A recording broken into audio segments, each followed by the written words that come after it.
This video on fun is brought to you by our viewers, supporters, members, and also in partnership with the following. Earn up to a $5,000 sponsorship for your team or $2,000 individual prize when you provide a video submission to the Altair Global Student Contest at altair.com/contest. You can build better robots faster with Altair tools and provide multiple video submissions for the contest. Download Altair tools for free. Scan the QR code or go to altair.com/contest for further details. AndyMark provides superior service with the reliability that teams expect. Check out their sport gearbox and ratchet sport options to their tried and true compliant wheels used by teams all over the world. From mechanical and electrical products to tools and hardware, head on over to andymark.com for your one-stop shop of high quality and affordable solutions.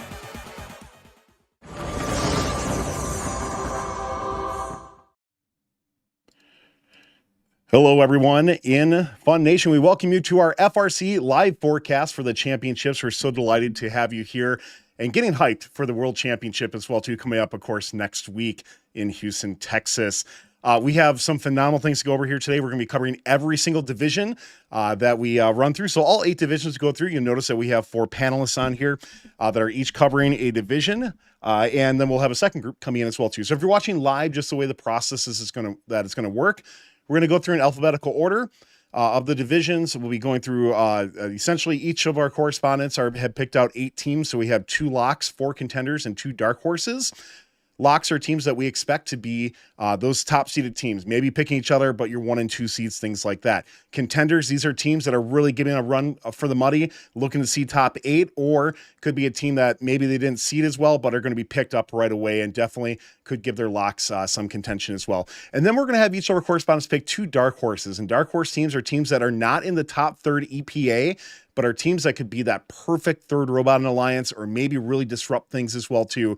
So we're really looking forward to it. Once we get done with each division, each of our remainder correspondents are going to also pick a shout out that they want to give some props to in the division that weren't picked by a correspondent. We'll have some discussions as well too. And chat, of course, you can let us know if you agree or disagree with these picks as well too. I'm sure you're all 100% going to agree first up. But no, let us know who you want to give shout outs to in the division. We'll run through that as well too. It's going to be about 12 minutes per division, that sort of thing. So once again, it's going in alphabetical order. So hopefully you stick around and enjoy the entire time. But if you do want to wait for a certain division, that's the way it's going to go.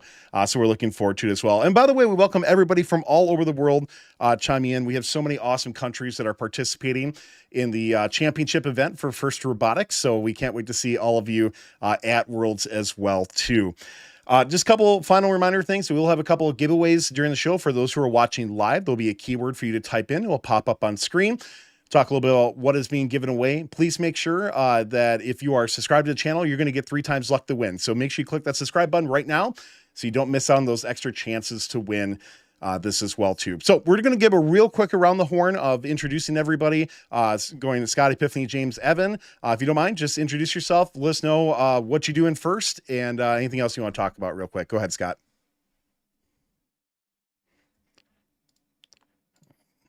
Of the Bronco Bots. We're going to be competing on the Archimedes field this year, so excited to be here. All right, I'm Epiphany. I'm a current Kettering student and alumni of Team 172 Northern Force. I volunteer as a field resetter and game announcer for the Michigan District. My name is James Comstock. I'm a game announcer for all 3 events in Florida, and I'm the lead strategy and scouting mentor for Team 179, the Children of the Swamp. I'm Evan. I'm a student on Team 3506 Yeti Robotics, and I handle a lot of the CAD, and then I'm also correspondent for Fun. Well, welcome to all of you. We're so excited to have everybody on. Let's hop into our divisions right away. We're going to start out. It's alphabetical. So Archimedes, that's you, Scott. Take it away. Let's talk about Archimedes, and we'll be jumping a bit more into some of the picks and diving in a little bit more into how you picked them as well, too. Sounds good. All right, well, leading our way on the Archimedes field, we have my first lock, and that's going to be Team 2481. It's the Robotiers from Treatmont, Illinois. About 5 points EPA clear of the next team. You know, this robot already has a pretty robust suite of capabilities, and as they've shown in the reveal video that they dropped 2 days ago, they have added to those capabilities by being able to reliably handle algae, sort of filling in that last niche of capabilities that they hadn't really had coming into champ. So, you know, with that added to their repertoire, I really think this team is set to really lock down Archimedes and should be seeding 1 as much as they can. After that, on top of that, they've also got the ability to pick up the 3 pre-staged coral pieces in the autonomous routine, which is not something a lot of people on the Archimedes field have, so really gives them an edge when it comes to their autonomous routines. But sort of filling that same niche, though, is going to be my next lock, and we've got Team 341, Miss Daisy. They're coming from Ambler, Pennsylvania. Miss Daisy, similar to 2481, they also have a ground pickup for both algae and coral. They can also have that auto routine that goes for those pre-staged coral pieces, which, with me looking at the auto routines this year, I think is going to be one of the biggest differences in ways teams can find edge and the points when everyone's filling the reef and everyone's scoring all the algae. So that combined with their robust play and just their ability to pivot between either game piece quickly with a ground pickup for both of them, I think gives them the edge over some of the other teams here in the division that, well, maybe be able to handle more game pieces, might not be able to handle all the game pieces in the same fashion. So I really think Miss Daisy is the second lock here, and I could really see a potential where either one of those teams, 341 or 2841, wind up as the winner of this division. Moving on for our contenders, though, my first one is going to be Team 604, Quicksilver. This robot here, they have one of the highest game pieces touched of all of the teams in the division, and they can reliably handle more than 20 plus coral or algae in the same match. So by handling just the sheer volume of game pieces they do, it really puts them in another level and could really let them challenge either the 2 locks for that top spot. They really play very smart, and they tend to try to go for those algae pieces off the reef right away, which really lets them play with a clear field on the reef and means they don't have to worry about trying to place coral on a place where there's already a reef there. They've got a reliable deep climb, and with the ability for them to be able to just lock in on that deep climb and score just an insane volume amount of coral, they really do put themselves in a good position to be able to see really well on the Archimedes division. Going forward, my next contender is going to be Team 5990 Trigon from Israel. They were they partnered up with Team 1690 Orbit, and they were the winners of the Israeli district championship event. They can, like the other 2 teams so far on this list, they do have a reliable coral ground pickup that we can see here, and this really lets them do really well in the autonomous period, where they get between 3 and 4 of those coral game pieces on the L4. So just being a really quick cycling robot that can handle either game piece and being able to sufficiently fill any role in the team, I really think that with the current makeup of the Archimedes field, they're well positioned to be able to do well and should be able to score very high. Our next contender, we've got Team 4270. It's the Crusaders from Hawaii. You can see a theme of the teams I like on this field. Again, another team with a very reliable ground coral intake. I just really think the ability that the ground coral intake gives you to play around defense, plus their ability to pivot and play either the algae robot from the ground or from getting the coral from anywhere they like to. They've played well at both the events they've gone to, and I really think that they're going to be well positioned to do whatever they need to. I think that they've played around some good amount of defense and have played in some pretty competitive events with some of the best teams in the world. So I really think that they're pretty experienced and that you can't really go wrong with seeing them as a team to beat in this event. Contender number 4, I have 1114 Symbotics. This team, they made it to a deep run at the Ontario Provincial District Championship. And one of the things I like most about 1114 is they're just very quick at everything they do, but very deliberate. So one of the unique things we just saw from some of the gameplay video we found, so they actually held on to a coral as they were putting the algae into the net so that they could immediately go back and score that on the net, reducing their drive time. For me, one of the things that sets them apart is just how smooth and connected their play is. Being able to hold on to that coral while they're going to get an algae and being able to seamlessly switch between the two lets them really play around defense and really set the pace of their play however they would like going into the event. And so with a robust robot that's capable of handling algae off the floor and being able to really play in any way they want to and being able to score at all levels, they really seem like they've got all it would take to also challenge any of our locks and be really positioned on the event. We really think for this group of contenders and locks, it's going to really come down to the schedule that we see on Archimedes. There's a lot of versatility in a lot of the robots, and so it's going to come down to, we think, schedule makeup and just, who do you have on your alliance, and, what can you put together from match to match. And so I really try to pick teams that were versatile in their play and could really do well. But that kind of leads me into my two dark horses for this event. My first one is going to be Team 5801, CTC Inspire.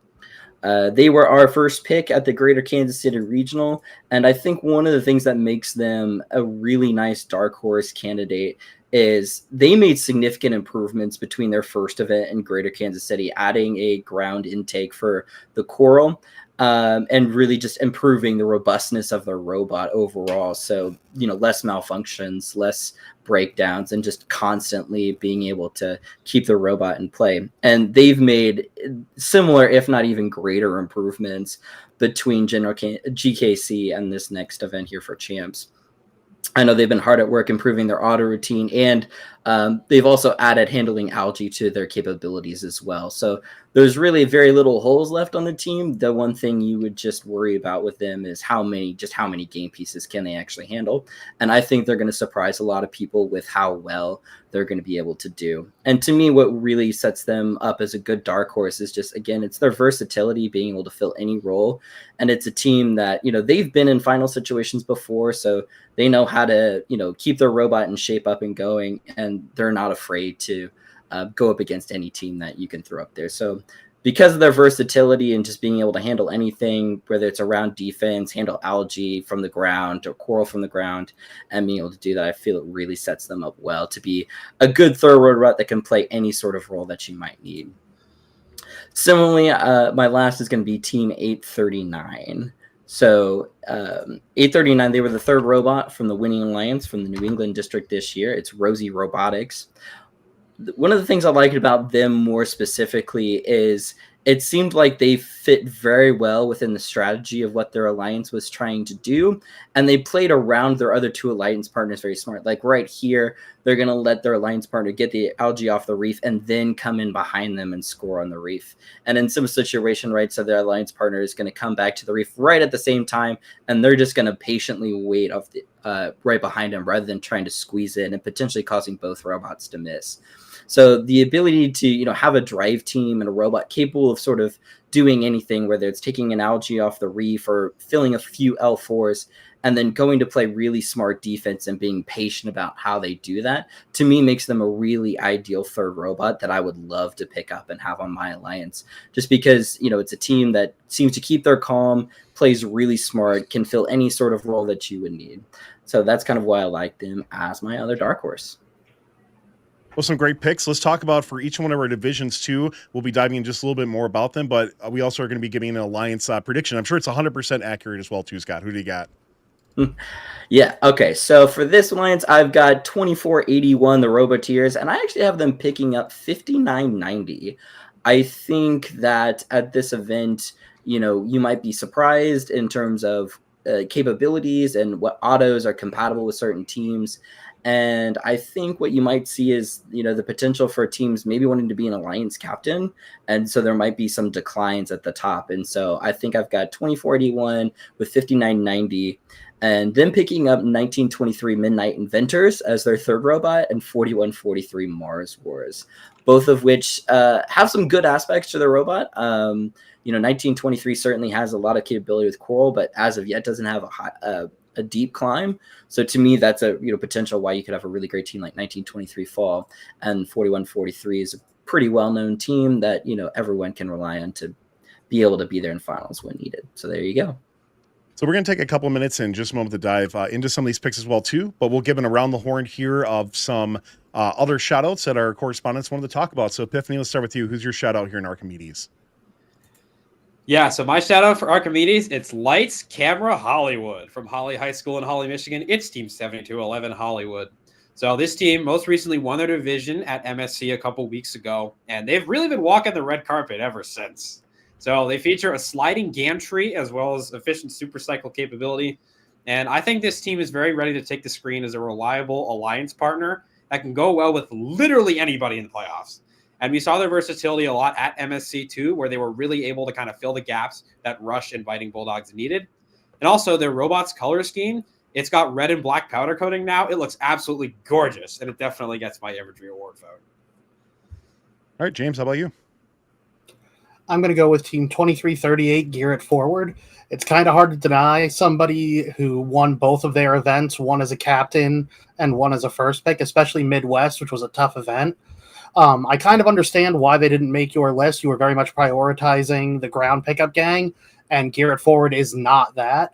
But they are just so good at just cycling fast, avoiding defense, and being an all-around just great scorer. I feel like they can really shake up this division. All right, Evan, how about yourself? Who'd you pick? Oh, you're muted, Evan. I want to give a shout out to Team 6369 Mercenary Robotics. I think they will be a great contender. First of all, they have an incredible looking robot with an EPA of 83. So they are obviously an incredible performer. They've already done extremely well in Texas, and they have a 3.5 piece auto. They are able to just dump coral on that reef, and they also are able to remove algae from the reef as well. I think they're definitely up there as a contender and could potentially really shake up this bracket. So we're only going to take a moment before we move on because we got to keep going on stuff. But Scott, I do want to ask you on your 341 pick. Looking at that, there's obviously a lot of great contenders that you had as well too. What really set 341 over the top, like maybe over like an 1114 or a 604 especially?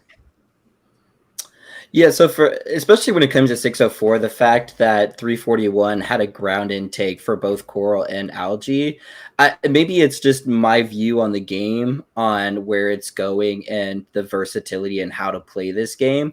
But the fact that they had that, and then plus that the ground intake that they had would allow them to have an auto that went after those pre-staged coral game pieces. I really think the end game of this meta is going to come down to where can you find the margin in points. And with Miss Daisy having the ability to find some extra points potentially with those auto coral for L4s from the pre-staged versus 604 who has to go for those side ones, I think to me really sets them apart, and that's why I have them as my other lock. Anybody else want to chime in on some of the picks? Anything that you feel should have been added in or anything like that? Or who wants to jump in for that? So in my opinion, I know you considered them your lock, but I feel like you really undersold just how dominant 2481 is. They are the only undefeated team left. And when we went into Arkansas, we saw them before basically anybody else did because they didn't have a reveal. We walked in, didn't even need to see them in a practice match, just saw them in their pit, and we're like, yep, we built the wrong robot, and just rebuilt from there. Yeah, I mean, it's kind of hard when there's this really tight cluster at the top. It's for me, it's hard to articulate exactly how it is. I mean, the real secret is the volume of game pieces, because in terms of sheer robot capability and mechanism wise, there's other teams who have the similar mechanisms. It's really more of just how well they can do it and how efficiently they can do it. So I could definitely see that.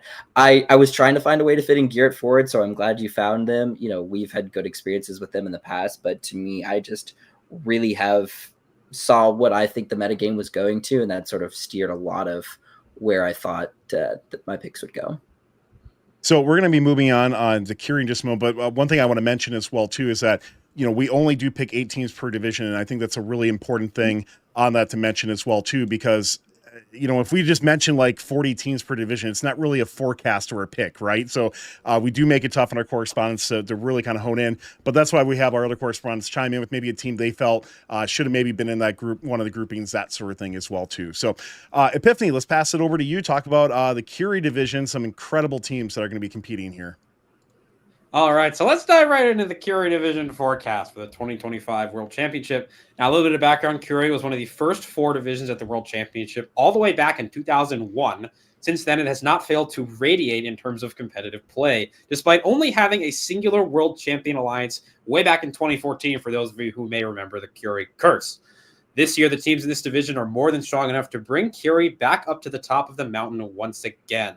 I've got 8 robots lined up, 2 locks, 4 contenders, and 2 dark horses who I think will be able to make deep runs and represent Curie very well on the Einstein field in Houston, Texas. Now, speaking of Texas, in my first lock position, I've got the recently crowned First in Texas District Champions. From Emmett J. Conrad High School in Dallas, Texas, it's Team 3005, the Robo-Chargers. With an overall record of 49-3-1 and hoisting 4 blue banners this season, all of which winter banners, mind you, this team did not shock me at all with their level of performance this season. A stellar total EPA of 93.8 puts this team 2nd overall in Texas, 9th overall in the USA, and 13th overall in the world. And this robot certainly shows why. This team has a frog tongue-esque end effector that slides forward. It's a soar coral and a smaller algae claw on top, as well as a deep climb faster than a lightning strike. This team brings a robot that is no stranger to the big stage back to Houston. This team has incredible teleoperated firepower and amazing supercycles, and that's what makes this team really strong. As well as a consistent 4 coral auto, I think they will have a relatively straightforward path in winning this division. Now, notably, last week they played at the First in Texas District Championship, also at the George R. Brown Convention Center, which is their location for Houston. So I think they have a pretty big edge in kind of being adjusted to all the lighting and the April tags on the field, and I think they will do really well on Curie. My next lock pick for Curie, it's a bird, it's a plane, it's Super Duper from Purdue Polytechnic High School in Indianapolis, Indiana. It's Team 7457 Super Duper Robotics. With an overall record of 48-4-0 and ranked number 1 in the Indiana district, and they got 3 blue banners this season, including winning the Indiana State Championship. They're boasting an incredible overall EPA of 94.1, ranking 1st in Indiana, 8th in the United States, and 12th in the world. This team brings to Houston a black and gold machine more powerful than a locomotive. It completes cycles from the coral station to the reef faster than a speeding bullet, and it scores algae all the same. This machine has a crazy consistent 4 coral auto and is able to climb the deep cage in a single bound. I am predicting that the invincibility from Indiana will carry over to Curie and almost assuredly take the division and make it back to Einstein. For my first contender, it's none other than the 2023 Curie Division Champions from Bucksport High School in Bucksport, Maine. It's Team 6329, the Bucks Wrath. With 2 district event wins and a record of 45-8-0, the buck doesn't stop at just New England.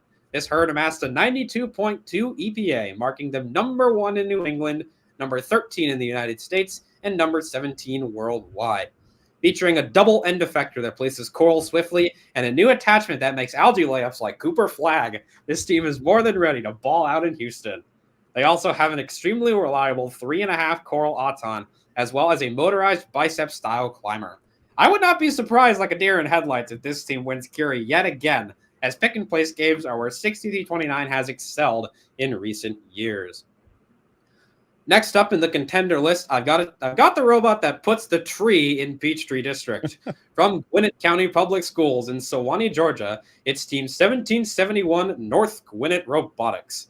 With an overall record of 49-2-0, this team chopped down 3 events this season in the Peachtree District, including their district championship. An overall EPA of 91.9 has them sitting pretty at number 1 in Peachtree, number 14 in the United States, and number 18 in the world. Surprisingly, this is the first robot on my list with a ground intake, which I think will give them a huge advantage in their matches, in the schedule, and with playoffs. They also have a very speedy coral and algae end effector, as well as a very consistent climber and various autos to help them gain that early edge. I'm expecting they will make a deep cut into the playoffs and drift onto Einstein here on Curie. My third lock is our first regional team on this list, and it's a good one. From Waliula High School and interim schools in Waliula, Hawaii, it's Team 359 Hawaiian Kids. The Hall of Famers are once again pounding their way to another dominant regional season. With an overall record of 59-7-0, they've surfed their way to 4 regional wins already this season. With an 85.8 EPA, they've easily taken the top spot in Hawaii, as well as number 19 in the US and number 23 in the world. Their robot features a 3-stage telescoping arm, as well as a fast all-around intake and deep climb, plus multiple autos that complement the rest of their alliance exceedingly well. It's interesting. This robot gives me deja vu, but I don't quite know why. Maybe if you ask those guys in green over on PNW, they might tell you. Anyways, 359 has the experience that can put them over the top in this division, and I predict will help them return to Einstein. Lastly, in my lock list, it's a team peaking at the perfect time. From Huron Valley Schools in Highland, Michigan, it's Hall of Famers Team 67, the hot team. With a current record of 51-7-0, they stormed through MSC and ended up taking home a hard-fought champion title, as well as ranking #1 overall in Michigan district play. The Hyperhex offenders have an overall EPA of 81.6, which is enough to put them at number 4 for Michigan, number 34 in the US, and number 43 in the world. This team made some very beneficial changes for MSC and Houston, including a new ground intake and reworking their wrists to better be able to score. Their 360-degree arm is more than capable of supercycling at every turn, and they have a consistent climb and add-ons to boot. I'm hoping to not get burned with my pick here, as every time 67 goes to Worlds, they always rank high and make deep playoff runs. And you should expect another very similar outing here in 2025. Now, on to my next two dark horses. As Tyler mentioned, these two teams are outside of the top 25 in EPA for Curie, which to some could come as a surprise. First up, we have the team who plays Reefscape, #LikeAGirl. From Villa Wells Academy in Morristown, New Jersey, it's Team 8513 Sisters First. With an overall record of 35-16-0 and 2 FMA district wins under their belt, this all-girls squad is in a very good position for the Curie division. With an overall EPA of 65.3, they have secured the 3rd best EPA in New Jersey and the 9th best in FMA.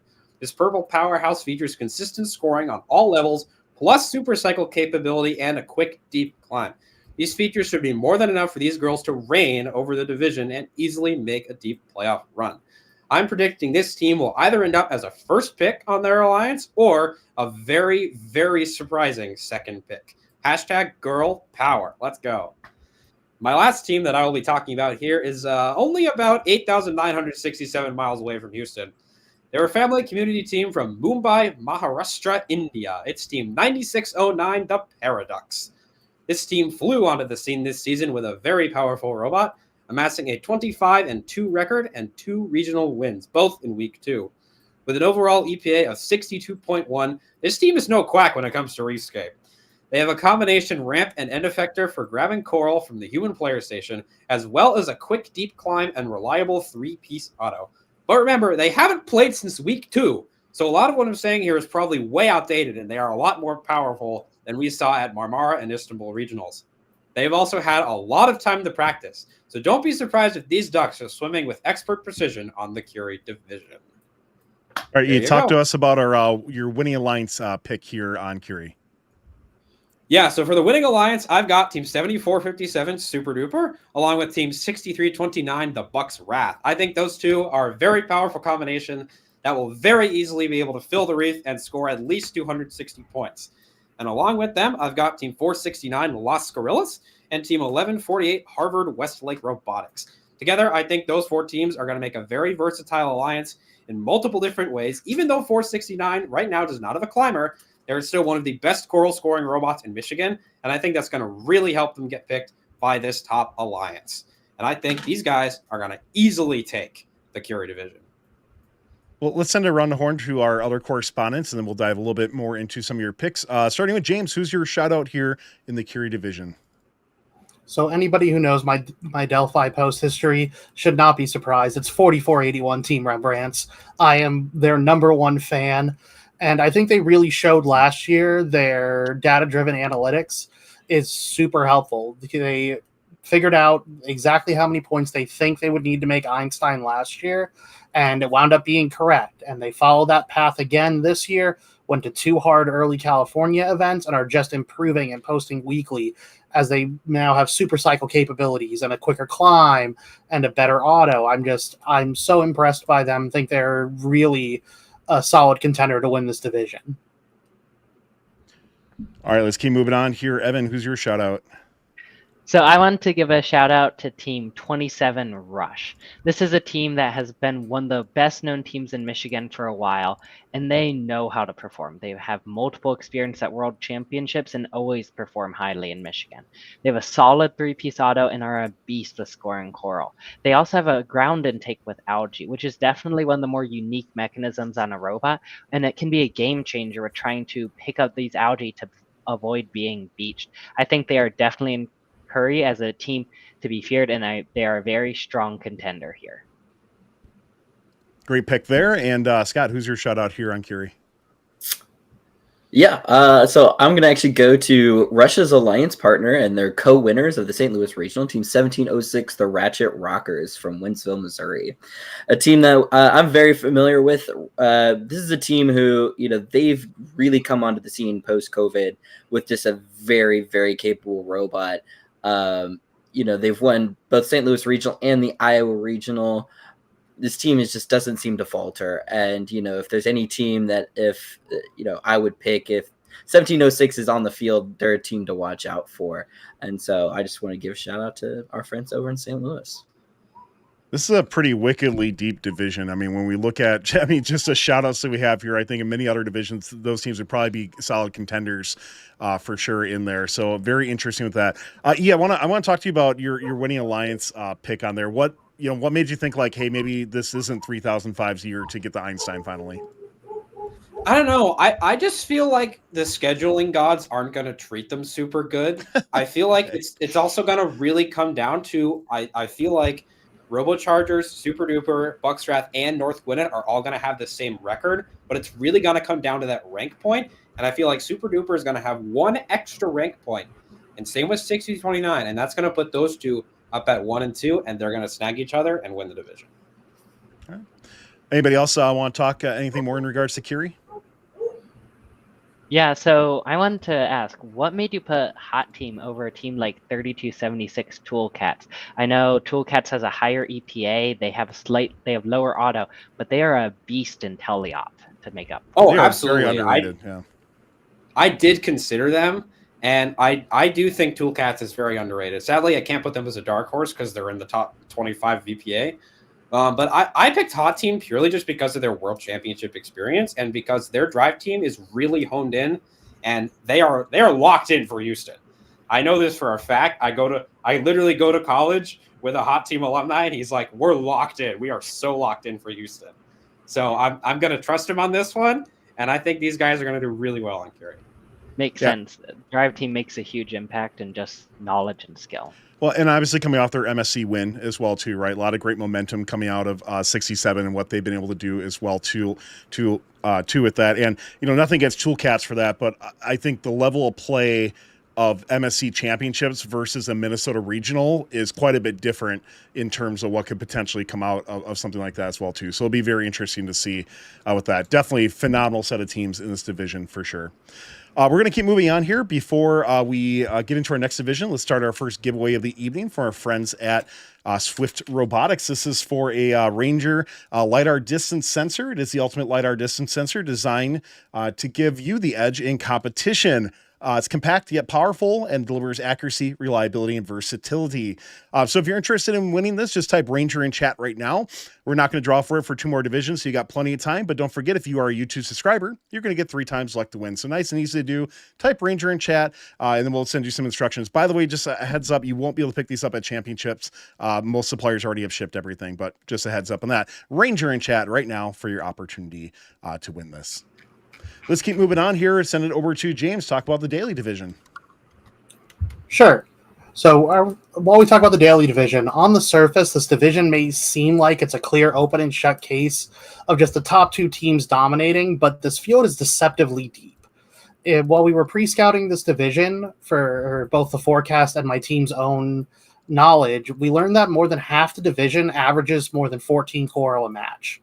That means with even an okay schedule, most teams have a really good shot of all 3 bonus RPs and really disrupting the seeding. Now, all that being said, the first lock is going to be 1678 Citrus Circuits. Quick ground intaking, a 4 coral auto, fast algae cycling, a quick climb. They can really do it all. They also won all of their events. And, history really can't be denied here, as 1678 is looking to continue an unprecedented streak of Einstein appearances that they started back in 2013. They also have shown the ability to outrank teams with a higher EPA than themselves, which is an ability that might come in handy, considering that our second lock is Team 2056 OP Robotics. OP is coming in with the third highest EPA in the world, meaning they have the highest EPA outside of the Newton division. OP on paper is a favorite in any division they're in, and Daly is going to be no different. With a 5 coral auto, a slick handoff, and really quick net scoring, OP truly lives up to their name. Although they're not infallible, as shown at their provisional championships, it's going to be really hard to battle a team who's 52-1 in the season. Next, we'll move on to our contenders. To start us off, we're going to look at 694 Stypulse. 694 had an incredible season, currently holding a record of 40-2. They won all 3 of their regionals from the First Seed Alliance, twice as the captain. They cycle quick, they have a 4 coral auto, are one of the best level 1 teams, which will really differentiate themselves, and climb consistently. The only thing that may hold them back is a lack of a versatile ground intake, as when they intake coral from the ground, they are limited to just scoring on L1. Despite that, they are a team who can put up 20-plus coral a match and are a true threat. Next contender is going to be 1796, the Robo Tigers. 1796 had an incredible season, currently with a record of 42-2. They won all 3 of their regionals from the first seed, twice as a captain. This sounds really familiar. Not only does this season sound very similar to Stypulse's, they just happen to have won 2 of their 3 events together, trading being the captain between themselves. They are also a quick cycler with probably the best processor ability of all the teams thus far, have a 4 coral auto and a consistent climb. Their only thing they're lacking, just like Stypulse, is ground coral. However, that compatibility with Stypulse and their solo stats really are going to make them a threat. Next up, we're going to talk about 4415 Epic Robots. 4415 also won all 3 of their events, but did so twice from the second seed, a really rare feat in Reefscape. 4415 is our first coral ground intake of the contenders, and they make the most of it, staying in their safe zone around the reef for the majority of their matches with long-distance feeding. They also utilize fast algae cycling and a consistent climb, just like everybody else mentioned thus far. If they can just get their auto more consistent and their intake slightly faster, they'll be a real threat to upset the top 2. And our final contender is going to be Team 179, the Children of the Swamp. Unlike everyone else so far, 179 did not win all their events. They had a really rough showing at Arkansas and would completely overhaul their robot, going from a coral station only to a ground pickup and a completely new claw for scoring both coral and algae. This served them well, as they would go on to be the first selection of Alliance 1 at their next 2 events and win both of them. They can score on all levels of the reef and take algae from both the reef and the floor with the same mechanism, making their cycles more consistent, and have a sub 5-second climb. The only thing holding them back is a slightly inconsistent auto currently capped at 3.5 game pieces. If they increase this auto, they could look to make a deep run in Daly. Next, we're going to talk about the 2 dark horses. Starting us off will be Team 6995, Nomad. Nomad made it to the finals of 2 of their events, winning one alongside the previously mentioned 4415. Their robot cycles coral quickly and has a consistent climb, important for any versatile partner. But what really sets them apart is their algae cycling. They have an amazing quick algae cycle, and with algae either being under contention or something that will slow down the coral cyclers on an alliance, having a robot who can get in and get out quickly for algae cycles is an invaluable partner.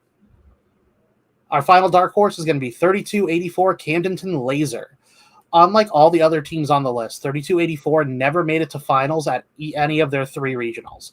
However, similar to Nomad, what sets them apart is that algae cycling, along with a really solid built robot. 3284 looks to be the robot that will score its coral and auto, then head to the other side to start contending for the other side's algae. Their robot almost looks purposely designed for it. Now, they'll have to speed up everything, but I think they are a perfect late 2nd round or early 3rd round pick to sub in for a niche strategy late in Elims or even on Einstein. With all that being said, I do think that winning alliance is going to be 1678 Citrus Circuits, seeding first, selecting 2056 OP Robotics, then getting 6995 Nomad as a steal of a 2nd pick due to other alliances either needing another coral cycler to contend with the powerhouses or defense to try to slow them down. And then rounding out that alliance will be their third selection, 4118 Purple Haze, just as a fast coral cycler in case one of the two powerhouses break. Yeah, interesting picks for sure. I kind of agree with you. This seems to be more of the set division, I think, versus a couple others we had before. But let's pass around to our correspondents first, talk about some other shout-outs and teams that you should be paying attention to in the Daly division. Evan, who do you got? So I want to give a shout out to Team 900, the Zebracorns. This is one of the teams that's widely known the first community for their incredible control system by using ROS, and they were able to make a blazing fast robot this year. They are the winners of their past two events, including the first North Carolina District Championships, and they were a beast at scoring coral and were able to rank really high and perform really well, even without having a deep climb. I think there's a strong chance they look for adding a deep climb before Worlds, and if they do so, I think they could be a really serious contender for ranking high. Scott, who do you have? I'm taking a look at Team 1671, the Buchanan Bird Brains. They've run the gauntlet of California regionals, making it to match 13 twice, and then they were the finalist at their third event. They've got a very solid 3 L4 Coral autonomous routine, and they can handle Coral at all levels. It's a team that, I really kept my eye on when they were playing with our friends on Sedale Team Scream out in California. And so they caught my eye, and I've just been keeping up with the robot. So they've got a really solid robot that can really handle the coral, and I think they'll be well positioned to be able to be a good third robot that can sort of fill any need that Alliance may have. Epiphany, you got a Michigan team for us? Yep. So I've got a team that is quite literally out of this world. From Goodrich High School in Goodrich, Michigan, it's Team 494, the Martians. The 2004 World Champions have assembled a machine this year that won the Ferris State District, funnily enough, picking Team 70, more Martians, and has only gotten more competitive as the weeks get on. So they're innovative end effectors, plus one of the coolest donut climbs all season. I think this might be the best donut climb robot, both in Michigan and in the world, has rocketed this team up to a 71.1 EPA.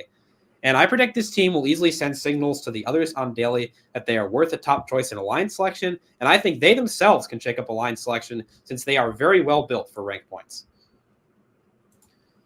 Yeah, as mentioned before, very interesting division as we go through. So James, looking at, in many cases, I think almost everybody's assuming that Citrus and OP are going to look at pairing up together. But I know a lot of people from New York State really want to see 1796 and 694 get together. Can an alliance like that, do they have a chance to beat something like an OP and Citrus? And if so, how would they go about doing that? So everybody has a chance. And there have been situations in the past, such as the OP Poofs pairing, that just did not work out. But I actually do think 694 and 1796 on paper might actually have a more throughput than OP and Citrus, just in terms of pure game piece in and out. They are incredibly fast cyclers. And in a world where, like in my theoretical picks, where Citrus and OP pick a Nomad or anybody else to run offense with them and don't send a defender over to disrupt those wall cycles, I do think with how good 694 is at L1s and how good both of them are at the algae, they could pair up and take down, the OP Citrus. Yeah, it'd be very interesting to see. Go ahead. Yeah, I really think also it's the thing of 694 and 1796, like we said, have 1-2 regionals together. So they have a lot of good practice together, whereas OP and Citrus do not. And I think that if 694 and 1796 were to pair together, they already have the strategic advantage and driver advantage that they know to go around each other. And I think that dynamic is going to be really helpful if they want to try to beat OP Citrus. For sure. I think we could also see it really depends on their third pick because both these teams are so close, both these potential alliances, it could really down to who works the best with them, who doesn't break, who is able to do the best with their strategy and find the perfect second and third picks. Yeah, I was really happy to see you shout out Camdenton as Camdenton Laser as one of your dark horses. They've been one of the best algae robots coming out of the Kansas City area this year. How deep is the algae pool, though, there over on the Daly field? You mentioned, early on about the coral ability, but how deep is the algae on that field? Because if it's more shallow, the ability to handle that algae quickly, I think, could make a big difference. So what I think is going to set the algae game kind of weird is there's a lot of teams who can get from the reef, not a lot of teams who can get from the ground and get it back up to the net. Most of the people who have ground algae intakes are limited to putting them in the processor. So it is this kind of like weird meta of, depending on how the ranks suit out, you could see somebody like a Camdenton, who even right now is a little slower than everybody else, rise in value tremendously. Or you could see a situation where they fall and are the perfect little niche pick for somebody to just upset a, on paper, stronger alliance. Yeah, it'll be interesting to see, in terms of alliance selection, how deep LG specialists go for things, right? And it obviously would be different for every single division where they go, because some of those are going to fall back to the number one seed, I think, in many situations. However, if there is only a couple that do it quite well, then that might be a team that gets picked up in, 6 or 8 or something like that on the way back in that round. So it'd be very interesting to see how it all turns out. But best of luck to all teams at Daly. It's going to be a great division to watch. I know I'll be down there watching a few matches for sure. We kind of go, I think, from one extreme almost to another in this circumstance with Galileo, Evan. So let's jump in, talk to us about some of the teams, some of the matchups, and who you have for your picks. Yeah, so Galileo is absolutely one of the weirdest divisions in this year's championship. For the starters, there are no top teams. There's a lot of really deep teams that are all very close to each other. They're all really strong, but we don't have that OP, we don't have that citrus to really step up to one outshine everything else. All the top 50 teams have an EPA over 45, so it's going to be a pretty competitive division. But like every division, it is going to be really exciting and competitive, especially as we see these teams that are so close battle for these top ranks.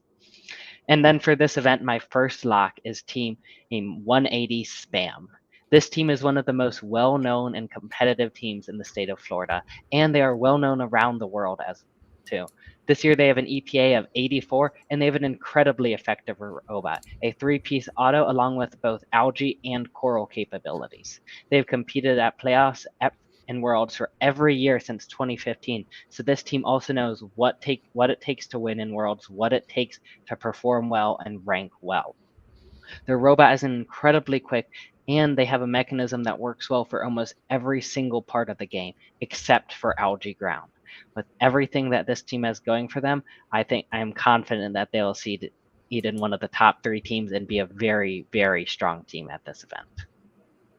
And then my second lock for this team is team 4946, the Alpha Dogs. This team is in the 1st Ontario district, and they won their first event, and they were captain of the second event, as well as being finalists in their district champs division. They have an EPA of 87 and a 3.5-piece auto, so they are not a team to laugh at. This is a team that was qualified for Worlds for the past 3 years, so they also know how to play at Worlds. They have that experience. They know what it takes. And one thing I love about their robot is that they have a really unique double-ended arm that can manipulate coral and algae, and it does not have to zero each time.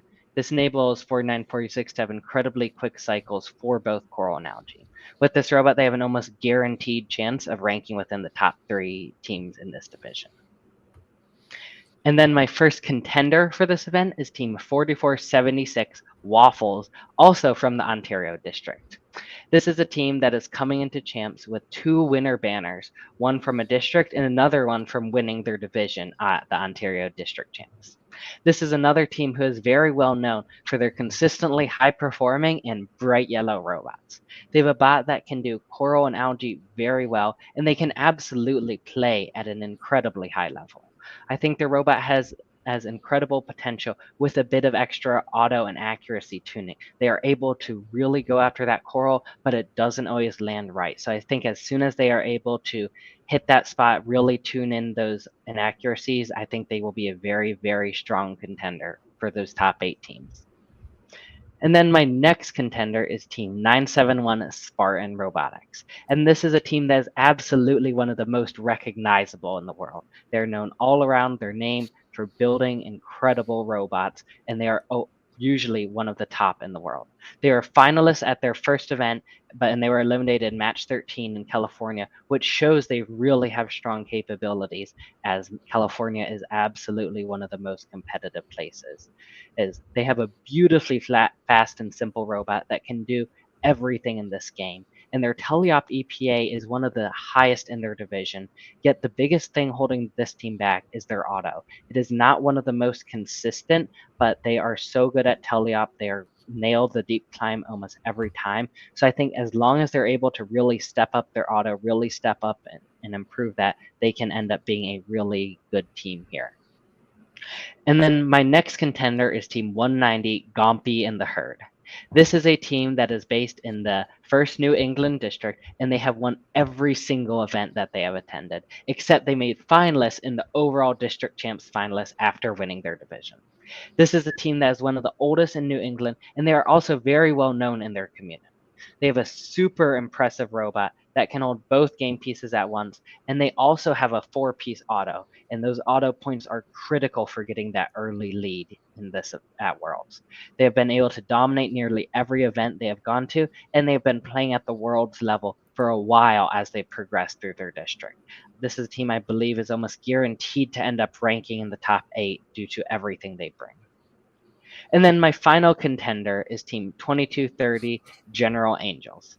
Flying in from Israel, this is a team that has been an alliance captain at both of their past 2 events, and they were finalists at 1, and then they were eliminated in match 13 at the Israel DCMP. And Israel is also one of our top districts, so we know that they are a competitive team, that they possess the ability to do well. They have an impressive 3.5 coral auto, and this is another robot that can do algae and coral very well. So they are dual purpose, they can run with whatever is needed for that match. They are also able to launch algae from close to the reef, so they're able to grab it, launch it, and be able to reduce their algae cycle times, which I think could end up being a really big benefit as teams look for strong algae bots. I think this team is very set up to perform very well here in Galileo, and they have a strong chance at ranking in the top 8.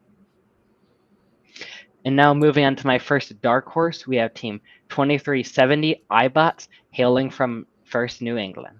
This is a team that has had a deep run at the Northeast DCMP Ballard Division, make it to match 12 as the captain of the 4th Alliance.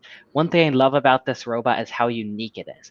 It has an arm with an intake at each end, one for coral and one for algae. This enables them to utilize their unique auto, which is 1 coral and 2 barge. This is something I think could be super competitive, as the top teams can dump high in the reef, yet they are able to mostly stay out of their way while also having a much higher scoring auto than if they just stuck to coral.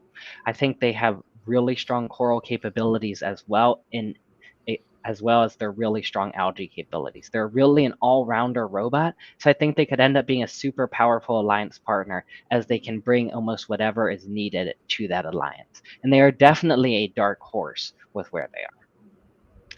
Now it's time for my final pick in dark horse. This pick is Team 3536 Electro Eagles, coming on down from Michigan. This is a team that was the first pick of Alliance 1 at the FIM DCMP, showing that they are a really strong alliance partner. They have a 3-piece auto as well, showing that they are a competitive team, that they are still able to put up these points despite being further back.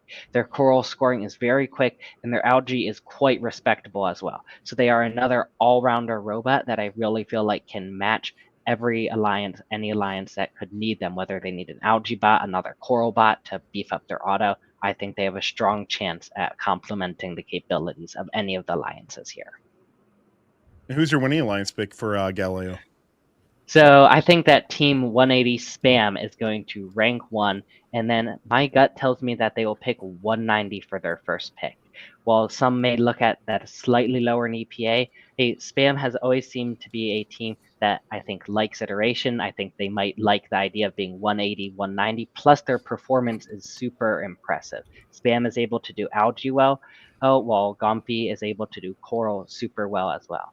And then I'm taking a little bit of a dive here, but I think 971 might actually end up as their second pick.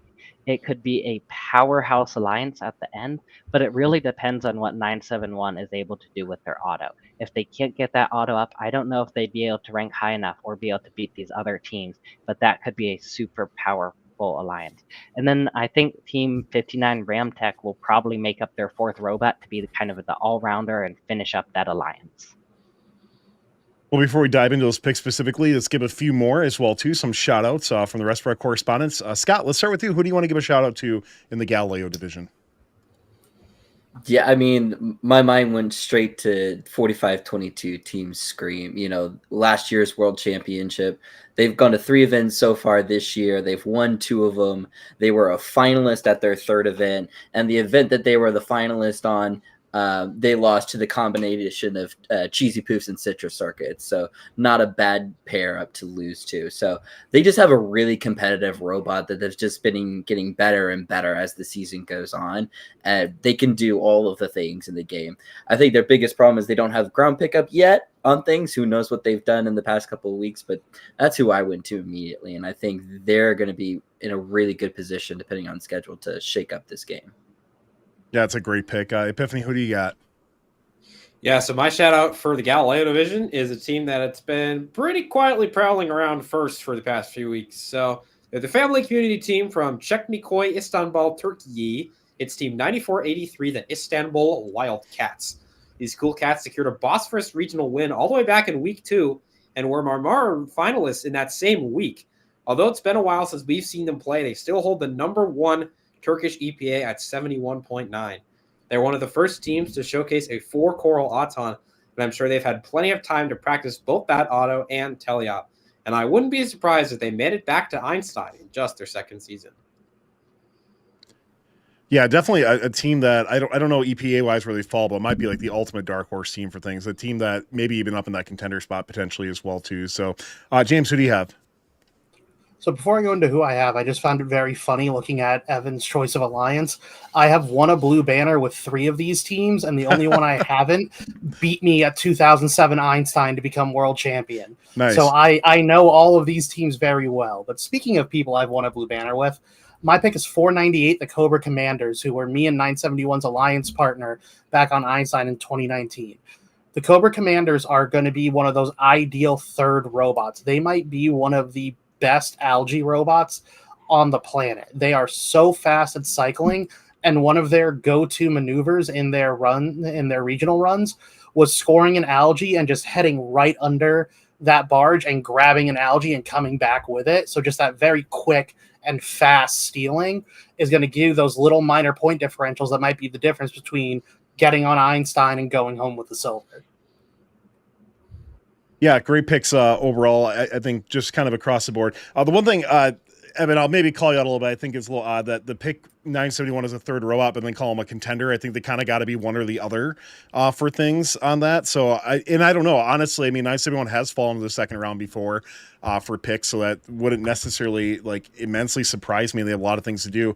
I really like your pick with 180 and 190, though. I think 190 has a lot of potential. I think this could be definitely an Einstein year for that team as well, too. So a lot of great stuff for that as well. But let's pass it around. Any other comments in regards to Galileo picks wise or anything else that you want to call out in this division?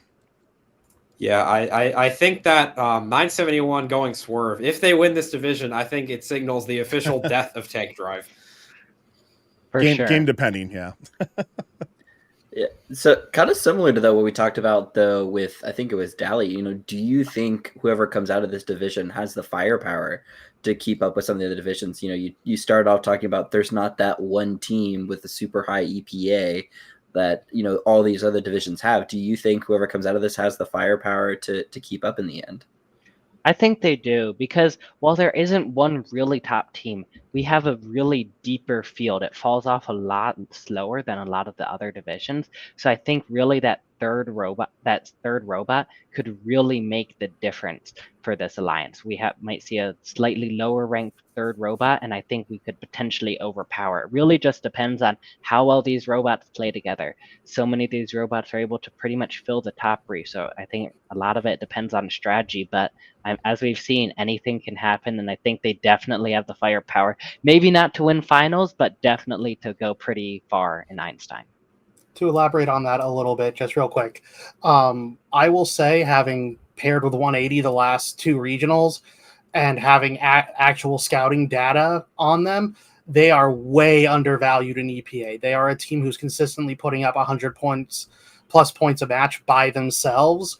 and they are filling more than half the reef in elims. So they are a team that is very undervalued when only looking at EPA. I think that they could surprise quite a few people if they make it to Einstein.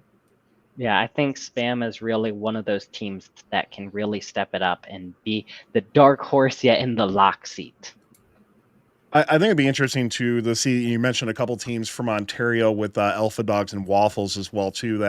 That's another potential pair up that could be a really interesting thing for that. Alpha Dogs really last couple of years have been doing quite well. Waffles has been a pretty consistently good team over these past years as well too. I think I love seeing kind of these dynamic like matchups you could potentially get where you get these two Canadian teams who have competed with and against each other in the past pairing up against like a 180 190. I think that's a really cool finals to watch. For something like that too. So some great start to our show here so far. We've gone through 4 divisions. We'll have 4 more coming up a little bit. We're going to draw for our first giveaway if you're watching live. Once again, that was for the Swift Ranger distance sensor. If you do win, please go to funroboticsnetwork.com and click the button near the bottom of our page for the giveaway winner link. The winner of that is going to be James Lockman. Congratulations for winning that. Please go to funroboticsnetwork.com and click on the giveaway button. And then we're going to start another giveaway here as we transition in between our 2 groups of panelists as well too. So let's go ahead and do that. That's going to be for the Coors 40 Brush DC motor controller. So it's a little bit about that. If you're not familiar, this controller has several built-in protections, including ground loss protection for PWM, thermal and overcurrent protection, and reverse polarity protection. So if you're interested in winning this, just type bots in chat right now. That's your opportunity to win that. Real quick, before we let our first group go, and we'll be transitioning over to our second group. Any last words for anybody? I'll kind of give each person, we'll just go around the horn, 15, 20 seconds, whatever you want to say before we wrap up. Go ahead, Scott. Just excited to get back to champs this year. We had a really bad luck last year, just barely missing out. So for us, we're just really excited to be back and happy to be on the Archimedes field. All right, Epiphany? Yeah, for me, this is unfortunately my first time not going to champs in what seems like a very long time. I'll be on the couch division watching from my dorm here at Kettering, and I'm really excited to kind of take it in from a Twitch viewing perspective. This is really the first time I've done this in a while, and I'm interested to see what the streaming side is like of all this stuff. All right, James? I'm really excited to go back again. I do think post-pandemic, Houston has become better as a venue every year, so I'm a little bit hopeful that that's going to continue. And I'll also say from like a local competitive perspective, I think this is the strongest Florida's been since 2019. And so I'm really looking forward to see how all of the teams that I've seen all year really compete at that world's level. And Evan, go ahead. Yeah, so I'm super excited to be going back to World. It's my senior year, get to go back one more time, see everything. One thing I'm really curious to see is how the match schedules play out, especially in Galileo with so many teams so close. These match schedules could really make the difference and could catapult much lower teams to the top and really change our matchup and how our playoffs work. Well, thank you to our 4 panelists here. If you are watching live, we'll be back in about 3 to 4 minutes or so with our next set of panelists, go through our other 4 divisions. So make sure you stick around. If you're watching YouTube archive, we'll have time codes and stuff for you to skip ahead as well, too. But thank you to our 4 panelists. Best luck to those who are competing at the championships as well, too. We'll be right back in just a couple minutes. Stand by.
Hey, chat. If you are watching live, we're going to draw for the giveaway once again for our friends at AndyMark. This was for the Course 40 Brush DC motor controller. Before we get into our next group, if you do win, please go to funroboticsnetwork.com and click the giveaway winner link.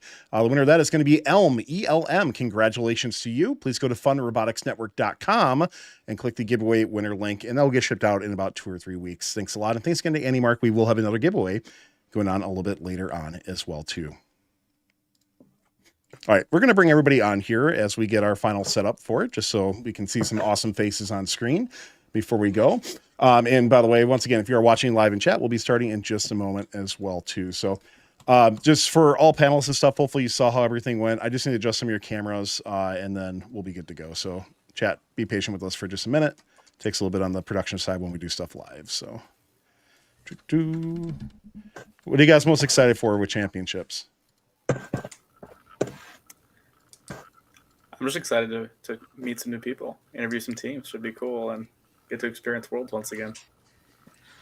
I'm excited that I get to experience it from home when I like my store is closed for renovation, so I get to fully experience just watching it and not have to worry about anything else. Because I don't think I will be touching a Houston with a 10-foot pole soon. Fair enough. All right. Hey, everybody, I think we're good to go. I'm sorry. I'm just going to keep going so we don't take too long on our live show here. So give me just a moment to make sure we got that right. We'll have another giveaway coming up from CT Electronics in a couple divisions as well, too, once again, if you're watching live for that. So thank you, everybody, for coming back in. So hopefully for those watching live, thanks for sticking around as we transitioned over. We have 4 more divisions to go through here tonight. Hopper, Johnson, Milstein, and Newton will be going through in alphabetical order, and I hope I put those in alphabetical order, but we'll find out. So with that said, real quick around the horn, we'll just have our panelists introduce themselves, going Griffin, Jeff, Luke, James. Griffin, let us know who you are, what you're doing first, all that fun stuff. Yeah, well, hi, everybody. My name is Griffin. I am the local CHS hype man. You'll find me at any most Chesapeake events that go across Virginia, and just showing that Chesapeake is one of the up-and-coming districts that you need to watch out for. Hey guys, my name is Jeff Bunka. I am the drive coach for Team 5895 Petty Robotics, and I've also been serving this past season, as the FMA or First Mid-Atlantic correspondent. Happy to be here. I'm Luke. I'm an alumni of 4967, that one team, our next engineers out of the FIM district. Currently drive coach for team 7810 Eagle Robotics out of the Muskegon area, also in the 1st and Michigan district. Hey guys, my name is James Osterhaus. I'm an alum for Team 107 Robotics, also out of the 1st Michigan District, and a current robotics student at the University of Michigan. Thanks, guys, for watching. Yeah, well, let's keep moving on with our show here. We're going to dive right into the Hopper division. If you're just joining us, just a reminder that every single correspondent has 2 locks, 4 contenders, and 2 dark horses to pick from. Only 8 teams per division. Once again, locked for those 2 teams that we expect to either seed 1 and 2 or win a division, something of that aspect. Contenders are teams that we expect to seed around the top 8 or could give our top teams a really run for their money even if they rank lower, or could be a really great first pick. And our dark horse teams are kind of that perfect third robot, or maybe teams you haven't heard of before, and our prerequisite for dark horses, they cannot be in the top third of EPA in their division as well too. So Griffin, let's send it over to you. Talk to us about Hopper and we'll dive right into your picks. All right. We're now going to hippity-hoppity onto this property that is Hopper Division. Looking over the teams, we have some really strong teams here from all over the place. But my main concern I see potentially springing up is that most of the high cycling teams are all Coral Station feeders. If defenses decide to be played, expect to see some lower scores and some harder hits to teams when it comes to bracket time. In the meantime, let's go over these locks, contenders, and dark horses on the field. First, in the lock position, flying in from Michigan, we got 2767 Strike Force. In their time in Michigan, 2767 went 49-9-0, placing 2nd in district points, and went away with a blue banner win from every single event they attended, including Michigan State champs. With smooth algae grab, coral score design, and a super fast climb, expect Strike Force to lock in and be ready to fly over the rest of the competition. Taking up the second lock spot is a newer team to the field, 9450 Velocity Raptors. This team was on a tear this year, boasting an impressive wrist design that could pick up everything from the ground and just be an absolute nuisance in P&W. Along with their record of 42-12-0 and placing 4th in P&W in district points, 9450 also holds the grand title of world record setter with a total of 275 points scored in a qualification match. With 1 win and 2 finalist appearances under their belt, expect them to continue their phenomenal gameplay and to be the speedy Raptors that they are all the way into the higher ranks of the division. First on the contenders list is 9496 Link. Coming to us from the mountains of North Carolina, Link is the young wolf that has risen to absolute dominance in North Carolina. Currently sitting with a record of 64-2-2, Link is one of the most played robots this year, winning blue banners at all 4 of the events that they went to this year. Their fast coral scoring, consistent auto, and great coral shooting puts this team above the rest. My one reservation for them will be getting their climb to be up to par with those like Strike Force. But if that is able to come together, then 94-96 could really make the connection that's game over for the rest of the field. Next up on our contenders is 1768 Neshoba Robotics, coming to Houston from Massachusetts with a record of 50-17-1 and ranking 12th in New England. Neshoba has proved to be one of the fastest robots in the field, zooming from one part of the field to the other, spitting coral onto the reef, and a super strong climb. My only reservation for this team is the fact that they spit coral into the reef, and sometimes they just spit it too fast and it just comes bouncing right off, and that is no bueno for teams. So they really need to make sure every coral lands in order to do well on this field. Another Michigan team, our next contender is 33 Killer Bees. With a record of 39-11-0 and ranking 13th in Michigan, 33 is another strong coral station cycler that has shown versatility with algae grab, coral score fluidity, much like Strike Force. Killer Bees also has a very impressive climber that can easily get them out there in the rankings and potentially take the #1 seed and dominate the field. If able to get their coral cycles down just a tiny bit faster, I think that they really are the contender that could make a run for these top seeds. My last contender for Hopper is 4907 Thunderstamps. Coming to us as 12th in Ontario with a record of 35-14-1, Thunderstamps boasts one of the most unique designs of the field, with a pencil-thin telescoping arm, a simple coral funnel, and a strong suction grabber for algae. Another robot limited by their inability to ground peg up coral. Expect this team to really make or break on this field by how well they can deal with defense. So hopefully they prove that they are the best team that sucks. Sneaking their way into the first dark horse spot is 2383 Ninjaneers. Hailing from Fort Lauderdale, Florida, with a record of 32, 15, and 0, 2383 is one of the few ground intake robots on the field, which is going to be a hot commodity on Hopper. Not only are feeder stations going to be crowded, but the floor will be wrought full of coral and algae that 2383 is ready to grab up and score. If Ninjaneers can increase their cycle time by just a smidge to match some of the teams that are above them in EPA, they can easily sneak their way into a surprise win from the shadows. My final dark horse of the season is one from my home of Chesapeake, 540 Talon 540. Appearing for the first time at World since 2016 with a record of 20-24-0, 540 does one thing and one thing only: coral. However, they do that amazingly. After an elevator redesign for their second event, 540 has slowly been honing in that elevator to be one of the fastest coral scorers in Chesapeake, coming close to the numbers of Chesapeake Dominator's 422. If they can remove the gremlins that plagued them in a couple of matches at DCMP, expect 540 to be that coral bot that a lot of teams can use to allow them to diversify and focus on algae while Talon just cleans the reef. Now onto my prediction for this field. I see a dominant coral station bot like 9496 ranking high and picking up a ground intake like 9450. Then rounding out their alliance with a good coral scores like 888 and 51. Though anything can happen, so let's see how these teams hop to it. Well, we'll be talking about some of the picks in just a moment as well, too. But before we do that, let's send it around the horn to our other correspondents. We each selected a team in this division for a shout-out as well, too. Jeff, let's start with you. Who's your shout-out here in Hopper? Yeah. My Hopper shout-out is going to be Team 1241 Theory 6 out of Mississauga, Ontario, Canada. I'm a huge fan of Theory 6. They've been around and they've been in the conversation late into the World's Tournament, for as long as I can remember. They have a really snappy elevator. I think they're heavily inspired by the high tide elevator with the belt and tube. So it's super robust, very well controlled, and very precise. I also like, I watched it behind the buffers. One thing I like about their robot is they have this deployable range extender on their funnel, which makes them an ideal partner for a ground intake machine that might want to flood the field at some point. So they have the ability to increase their range off the human player station, if there is coral on the floor itself.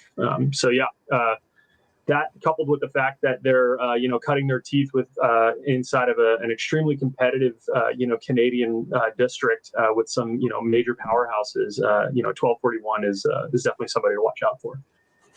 Lucas, send it over to you. Who's your shout out here? Yeah, I got Team 3656 Dexter Dreadbots out of Michigan. They won the first in Michigan Milford event as the captains of Alliance 1. And taking a look at that photo over there, they've just got this really, really robust design. It's a quick robot, very fast elevator. They were Alliance captains on Archimedes last year. So different division this year, but I'm expecting them to have a similar, output and end up as Alliance captain somewhere in that field. James, how about you? Yeah, I'm going to go for Team 3045 Gear Gremlins over on the west side of the country. Fantastic robot. In their second of their three regionals just fell short to Breadtown at SVR, and then their third just fell short to Hawaiian Kids. But I could definitely see them making a run here at Hopper. Their robot can do everything. Really solid coral placement, and I really like the way that they're gripping algae. Super fun to see how they'll do on Hopper. That being said, still go FIM in this division for sure. Yeah, and I know we got a couple of FIM people in here as well, so I'm sure there's going to be some spirited discussions on that. But Griffin, I do want to ask you and just kind of, I think, maybe address the elephant in the room here. You look at from your locks with Strike Force and 9450, what made you pick them over, like, I know a lot of chat was clamoring for 33, for example. What made you choose one over the other?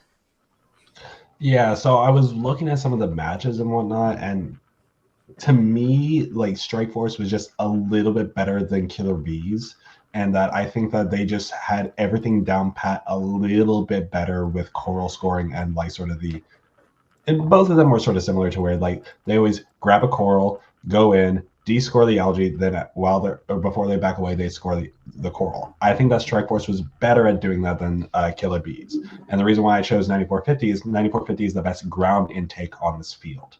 And like they got that world record for a reason. So I think that like they're going to be the ones that people are wanting. Ooh, pick me, pick me, pick me, pick me. So I want to send it to our two Michigan people here. James, let's start with you. Like, where do you put 33 and something like this? Are they a lock for you, or is a contender a good spot for them? Yeah, I mean, to me, my two locks in this field would have been Strike Force and Killer Bees. As much as I have a little bit of fin bias, I do think they're the best two robots in this field. I think that, Killer Bees does have a ground intake for coral. They're able to place at L1, which will be effective for them, especially in this game where at Champs, you're going to be trying to fill up that trough in L1, which will be pretty important for them. And Strike Force and Killer Bees are just both able to play this game at such a high level. We saw that obviously with Strike Force winning the first Michigan State Championship. They know how to play this game, and I think Reefscape's going to progress to a pretty high state here this next weekend in Houston, and I think that both teams have robots prepared to build off that. What do you think, Luke? Yeah, I'm with you, James. I also would have gone Strike Force and Killer Bees as locks here. As much as some people in the First in Michigan Discord will hate me for gassing up Bees, they've just got such a great robot. That deep climb is so speedy. And like James said, they got that coral. I would not be surprised at all, even if Link is up there at number 2. If Bees is somewhere around there in the top, I'd say 5, and Strike Force is 1. I would not be surprised if Strike Force picks Bees, makes a FEM alliance, and goes on to sweep Hopper. My only concern with a pick like that would be the fact that it's no ground intake, and that's going to be heavily defensible. Strike Force has a ground intake. Strike Force does not have a ground intake. Killer Bees has a ground intake. Oh, Killer Bees has the ground intake. I didn't see them apply it, so. Yeah, I would say I wouldn't be as concerned about that if Strike Force is looking to run a similar strategy to they did this past weekend, where they're actually playing that LG attacking role. Strike Force didn't score much coral at all in their run to the Michigan State Championship because they knew that the LG was the biggest difference maker in those matches.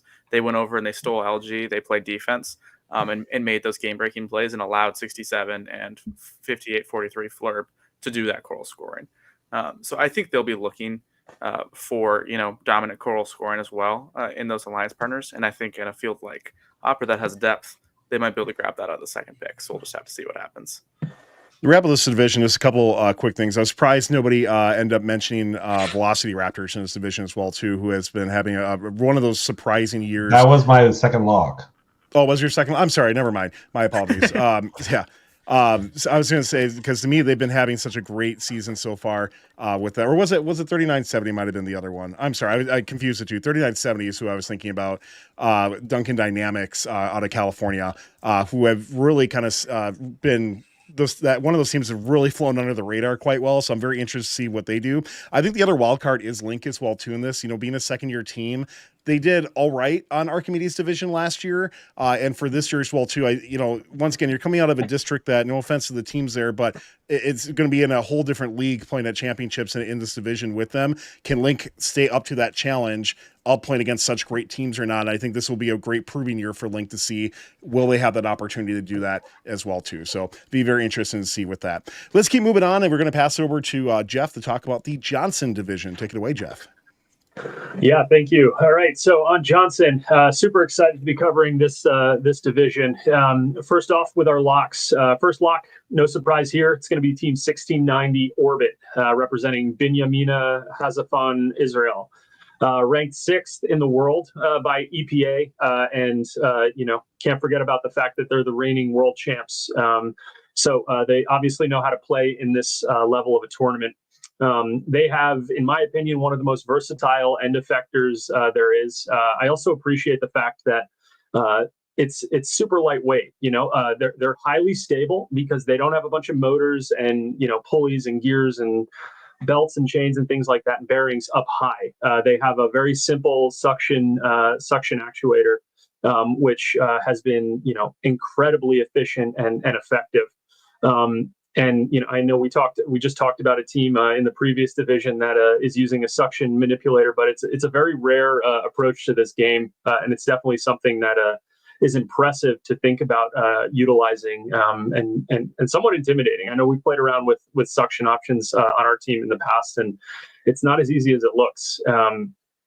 I also appreciate the fact that, again, kind of similar to what we were just talking about, they have an awesome ground intake. I personally think that a ground intake is a critical element to winning Worlds. The alliance that wins Worlds is going to have at least one, potentially even two ground intakes, and it's just going to offer up such strategic flexibility, which allows them to really capitalize on whatever state the field is in. Our next lock is going to be Team 6800 Valor, representing Austin, Texas, ranked top 20 in the world by EPA. And if I'm not mistaken, they are the top-ranked team from Texas, from the Texas district. They're pushing at least 22 points in autonomous alone, which is an impressive feat, and definitely usually puts them ahead of the game once their drivers get on the controls. And again, recurring theme here, they have a great ground intake and very efficient robot execution, and just like Orbit, they are no stranger to high levels of play, which is kind of a recurring theme for me in terms of how I was picking my teams, because teams do tend to get a little bit of a big fish small pond syndrome, maybe steamrolling some of their lower level districts or regionals or whatever. But like Tyler said, this is a whole nother world, and the competitiveness and the pressure is palpable. Okay, so for our contenders, first up, I picked Team 4414 High Tide, representing Ventura, California. If I'm not mistaken, they've already done a rebuild or some element of a rebuild to make themselves a lot more versatile. I think they have a ground intake now. And they're just one of those teams that is constantly pushing hard and looking for ways to improve and squeeze out as many percentage points of improvement as they can out of their machine. And they have the resources and the technical acumen to do it, even mid-season. So I'm super excited to see how they regroup as we get into the later portion of the season. And I know High Tide is highly motivated and, again, well experienced.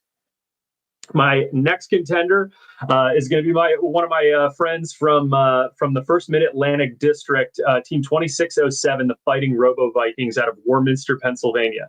I can tell you firsthand that this team is not to be underestimated. They are highly efficient. They are a coral specialist, which makes them a little bit different from some of the teams I've already talked about. But their efficiency is lights out. They really know how to play their game, and they know how to run an alliance very well, and they're able to ebb and flow with the challenges of elimination rounds. 2607 is really known for their consistency, and that is something that is highly valued in these division rounds. So I'm excited to see what the Fighting Robo Vikings can do, and I can guarantee you they will be putting up serious numbers and probably filling the reef with whatever partner they end up with, come Saturday. Our next contender is going to be Team 111 Wild Stang, representing Arlington Heights, Illinois. They are running my favorite archetype this year, the windmill archetype, on their robot, and it's very well developed, and it's been further improved as the season has gone on. I saw some videos. I think I saw a pit stop video from First Updates Now of the 111 robot showing off some of the testing they've done with their newly acquired or newly added or integrated ground intake, which again is going to be valuable. So I love the windmill execution from 111. The fact that they can grab an algae off the floor, run to the reef, dunk a coral, and then quickly run and do a completed, what I would call a super cycle, with a coral to start, and then topping it off with a quick algae in the barge. So 111, the Wild Stang team, definitely a force to be reckoned with. And finally, for the contenders, I have Team 581, the Blazing Bulldogs, representing San Jose, California. So 581 has had a little bit of a bittersweet season so far. They've taken home 2 silver medals this season at 2 different California events. They've had their chance to, again, cut their teeth with some pretty serious teams. They played against the likes of, Madtown and Citrus. And obviously, there are many other teams in the California region that are no slouch when it comes to FRC. They are running an interesting approach, a little bit less traveled road here in terms of the reefscape archetypes. They have a dynamic ground intake claw, which makes them excellent at cleaning up coral around the reef or off the floor and then transferring it to the reef. And the thing about 581 is, there's something to say about what's the old moniker? Hungry dogs run faster, or something like that. So the Blazing Bulldogs, they haven't punched their ticket through to get a banner, but I can tell you that if I was on 581, I'd be highly motivated to finally punch that through. So I would definitely keep an eye on the Blazing Bulldogs out of San Jose. Okay, so for our dark horses on Johnson, we have first up team 8159 Golden Horn out of Atesi here in Istanbul, Turkey. 2 banners at each one of their events in Turkey so far, playing against the Wildcats as well, quickly establishing themselves as a new powerhouse out of the Turkish FRC region. They're ready to show the world what they can do in Texas, and ultimately, Golden Horn, might have to deal a little bit with that big fish, small pond syndrome, but they have had their fair share of opponents, powerful opponents, across the pond there in Turkey. So I'm super excited to see what Golden Horn can do, especially if they team up with the right set of alliance partners on Saturday morning. And finally, the team that I'm probably the most excited to talk about is my last dark horse, which is going to be team 6238, the Popcorn Penguins out of Los Altos, California. Here's why I love this team as a dark horse pick, aside from the fact that they might have my favorite team name I've covered so far this season. The Popcorn Penguins have completely embraced the typecasting of being the algae specialist. I can tell you, if anybody hasn't reviewed any of the final outcomes in First Mid-Atlantic, where I was a part of the competing teams last weekend, algae specialization is going to be critical. And one of the strategies that was more commonly deployed in the later rounds, and I could see the Popcorn Penguins completely killing it in, is being an algae burglar, running across the field and stealing algae from the opponent's reef, from the lollipops on the opponent's side of the field, and scoring them for themselves. Because at the end of the day, we're talking about world championships here. Reefs are going to get full. And what are the difference makers? If everybody has deep climbs and everybody has a full reef, it's going to be the number of coral in the L1 troughs, and it's going to be the number of algae in the barge. So even if you can steal 1 or 2 algae from your opponents and score them for yourselves in addition to all the other algae, you're putting yourselves ahead by a reasonable margin. So I could honestly say, I'd be surprised that the Popcorn Penguins aren't on a highly competitive alliance from that specific role that they seem to be excelling at. Awesome. So here's my alliance prediction for Johnson. I'm going to go out on a limb here and say that 1690 Orbit is going to be our number 1 alliance captain, and they're going to draft 111 Wild Stang with the first overall pick. I think Wild Stang, might have a little bit of work to do in terms of the performance numbers, but as they get more and more acclimated to that new ground intake and the high level of efficiency of that awesome windmill archetype, I think they're going to start to make themselves pull away from the competition to be the clear selection for 1690. On the way back up, I imagine 1619 is still going to be on the board, and 1690 and 111 are going to want to scoop up a creek with their second overall pick. Highly reliable robot, not a super powerhouse as they've been in the past, but definitely someone who knows how to play deep into this tournament, and somebody who can be counted on to put up meaningful points with a reasonable end game. And then their fourth pick, I'm going to go ahead and say it's going to be Team 365, the Miracle Workers out of Delaware. The Mo team, they're highly consistent as well. They would be a steal of a pick for the sheer fact that they're pushing, 2 3-piece autonomous modes. They're good for around 12 to 14 game pieces on their own, and they have one of the fastest and most reliable deep climbs that I've seen on the East Coast. So yeah, I could see 365 being an excellent complement to that alliance. A pretty thorough breakdown there of the Johnson division. We'll be diving a little bit more into it as well too. And talking about this winning alliance prediction, let's go into our shout outs right away. Luke, who's your shout out here in Johnson? Yeah, my shout out is the third robot. I've got 1619 Up a Creek Robotics. Jeff, absolute snub by you, in my opinion. Yes, they have been down since their 2020 season World Championship banner winners, but they were finalists at the Lake Superior Regional before winning Colorado. They missed Worlds last year, like we all know, but they've been on an absolute tear this season. I think they're going to be a lot higher than a second pick robot. I think they're going to be up there with the contenders, trying to prove that they still got it. All right, who's up next? James, give us your shout out. Yeah, Jeff, I think you, first of all, had some pretty great picks. I liked both your dark horse picks there with Golden Horn and the Popcorn Penguins. And on the topic of awesome names, I'm going to shout out Team 2930, the Sonic Squirrels out of the Pacific Northwest. Got to be one of my favorite team names in first. Great people. I had the chance to be on the same field with them my senior year at Worlds, and just really, really smart kids on that team. Great robot, able to take the blue banner over at the Pacific Northwest District Championship with Jack and the Bot last weekend. I think that they will compete well this weekend over in Houston. So yeah, shout out to them. I think they'll be in that contender category for sure. Griffin, what do you think? Yeah, the funny thing is I have the same problem for you, Jeff, as I do with Newton, is the fact that like majority of the winning alliance from my district is on that field. So I'm going to throw my shout out to 3314, the Mechanical Mustangs, the other half of 2607's winning alliance.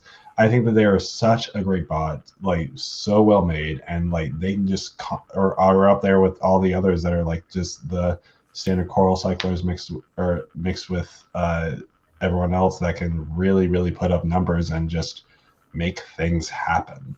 And I really do think that from after seeing what they did at District Champs, they could easily be a team that just upsets from a lower seed if they're left alone to those lower seeds.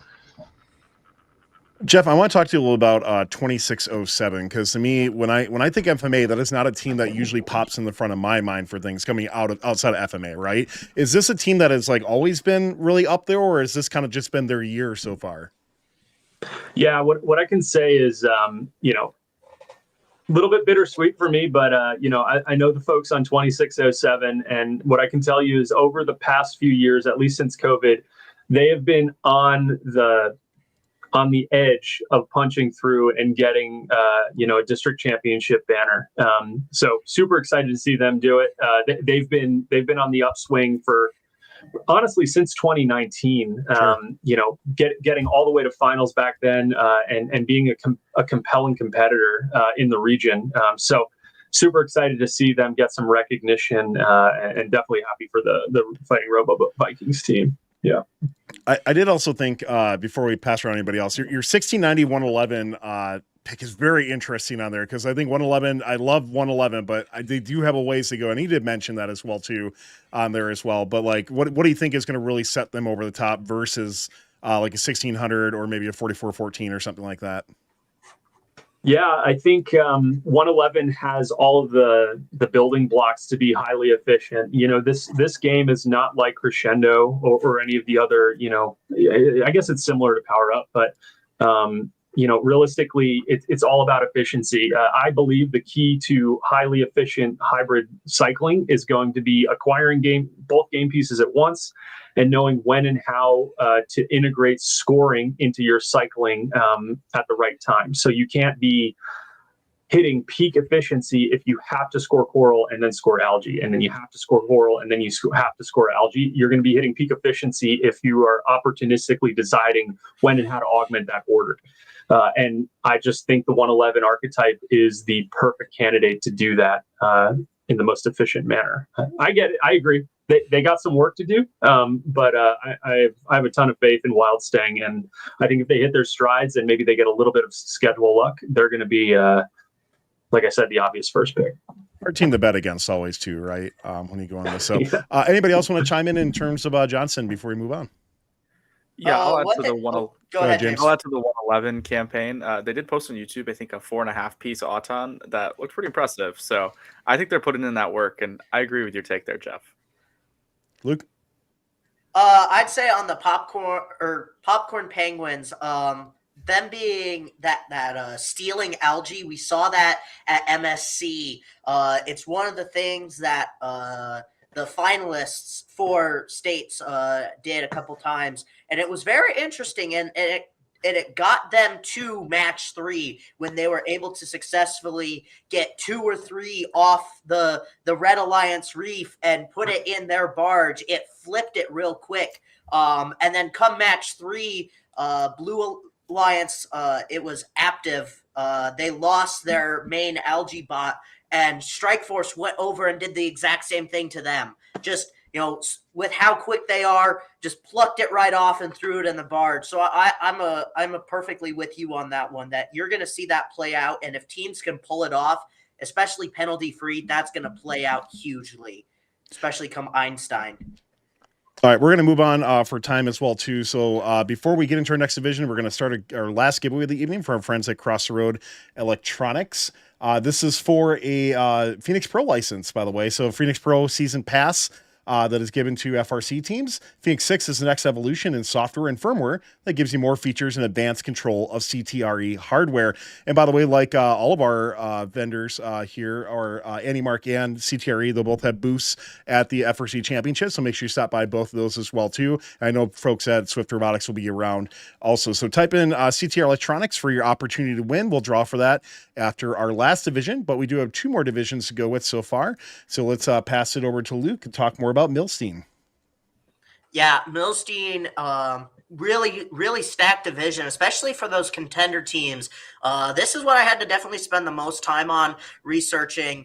As you can see on StatBotics, there's top 2-3 teams, I'd say. But past that, it's just a lot of stacked contenders. But we're going to get right into this with the lock. No surprise, it's Team 118 Robonauts. They're coming off a just short at first in Texas champs, but they've got a record of 96-8-0, number 4 EPA in the world. They've got a floor intake that doubles as L1, which is just the coolest thing that I've seen. L1 is one of those things we talked about, the trough. It's going to be how much do you have in the trough and how much do you have in the barge?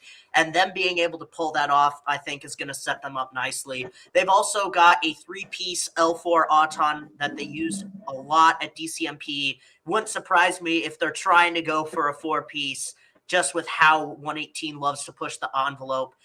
And they've got a 6-second deep cage climb with 6 blue banners to their name. And they had that rookie team this year. Just an amazing robot, all well-rounded. And it's going to be tough to beat them. But fighting against Robonauts, we've got team 5940 Bread. Bread's been on fun a lot this season. I feel like they've been in every top 25. Tyler could correct me if I'm wrong. But they're 32-1-0, number 5 in EPA, number 6 top 25, number 2 in EPA in California, and they're behind the arguably best team in the world right now, Madtown Robotics. They've got a very consistent 4-piece L4 Auton, and they've also got a floor intake that's super, super speedy. And they've got this funny little thing that I noticed when they're placing algae into the bar, they kind of loft it, almost like it's bouncing out of their claw. It's funny to watch, but Bread is just a great, great robot, and they're going to be pushing 118 to the limits. But contenders, it's Team 2050 for the Cheesy Poofs. The most banners in FRC history, the most championship wins. I think they've got the most Einstein appearances too. It's Poofs. You can't. They've been they've had a rough season so far, not up to, I'd say, normal poof performance, but it's hard to bet against the poofs. 29-2, number 16 world EPA, super fast and consistent 3-piece L4 with what seems to be L4 ability, stopping just short. And they've got what I think is one of the funniest robot designs with their lawnmower grass bag style intake on Chief Delphi. I don't know if you guys saw, there's a picture of a cobalt electric mower, comparing it to the robot. But they've also got a floor intake, so they can pick up from all stations, and they also got that really impressive algae. They've almost got an instantaneous climb once it's hooked on. It's really impressive. Once it's grabbed, it's boom up. And did I mention that they have a Decepticon sticker on their robot in their hand thingy? And apparently, I didn't figure this out till now.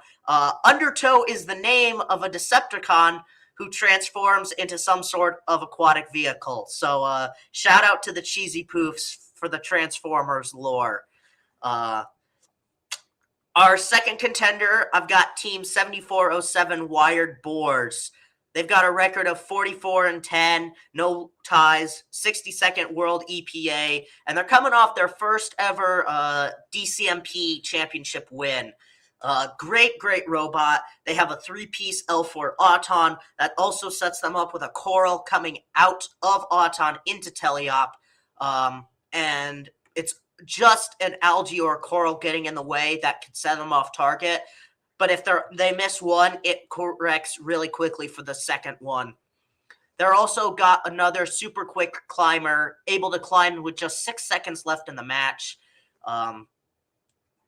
Just well impressed, and they're able to fend off that New England defense very well, which we all know it can be tough. So I'm expecting them to also be up there. The third contender I've got, though, is Team 2337 Engine Nerds out of Michigan. I see James shaking his head yes with that one. They've got a record of 47-10 and 0. They won first in Michigan, Kettering 2, Livonia, and the Aptiv division, and they were the finalists at Milstein, ranking number 5 in Michigan EPA and number 56 worldwide EPA. First pick of the First Alliance over there on Aptiv, taking it all the way to, like we mentioned earlier, that match 3 with the eventual world champions.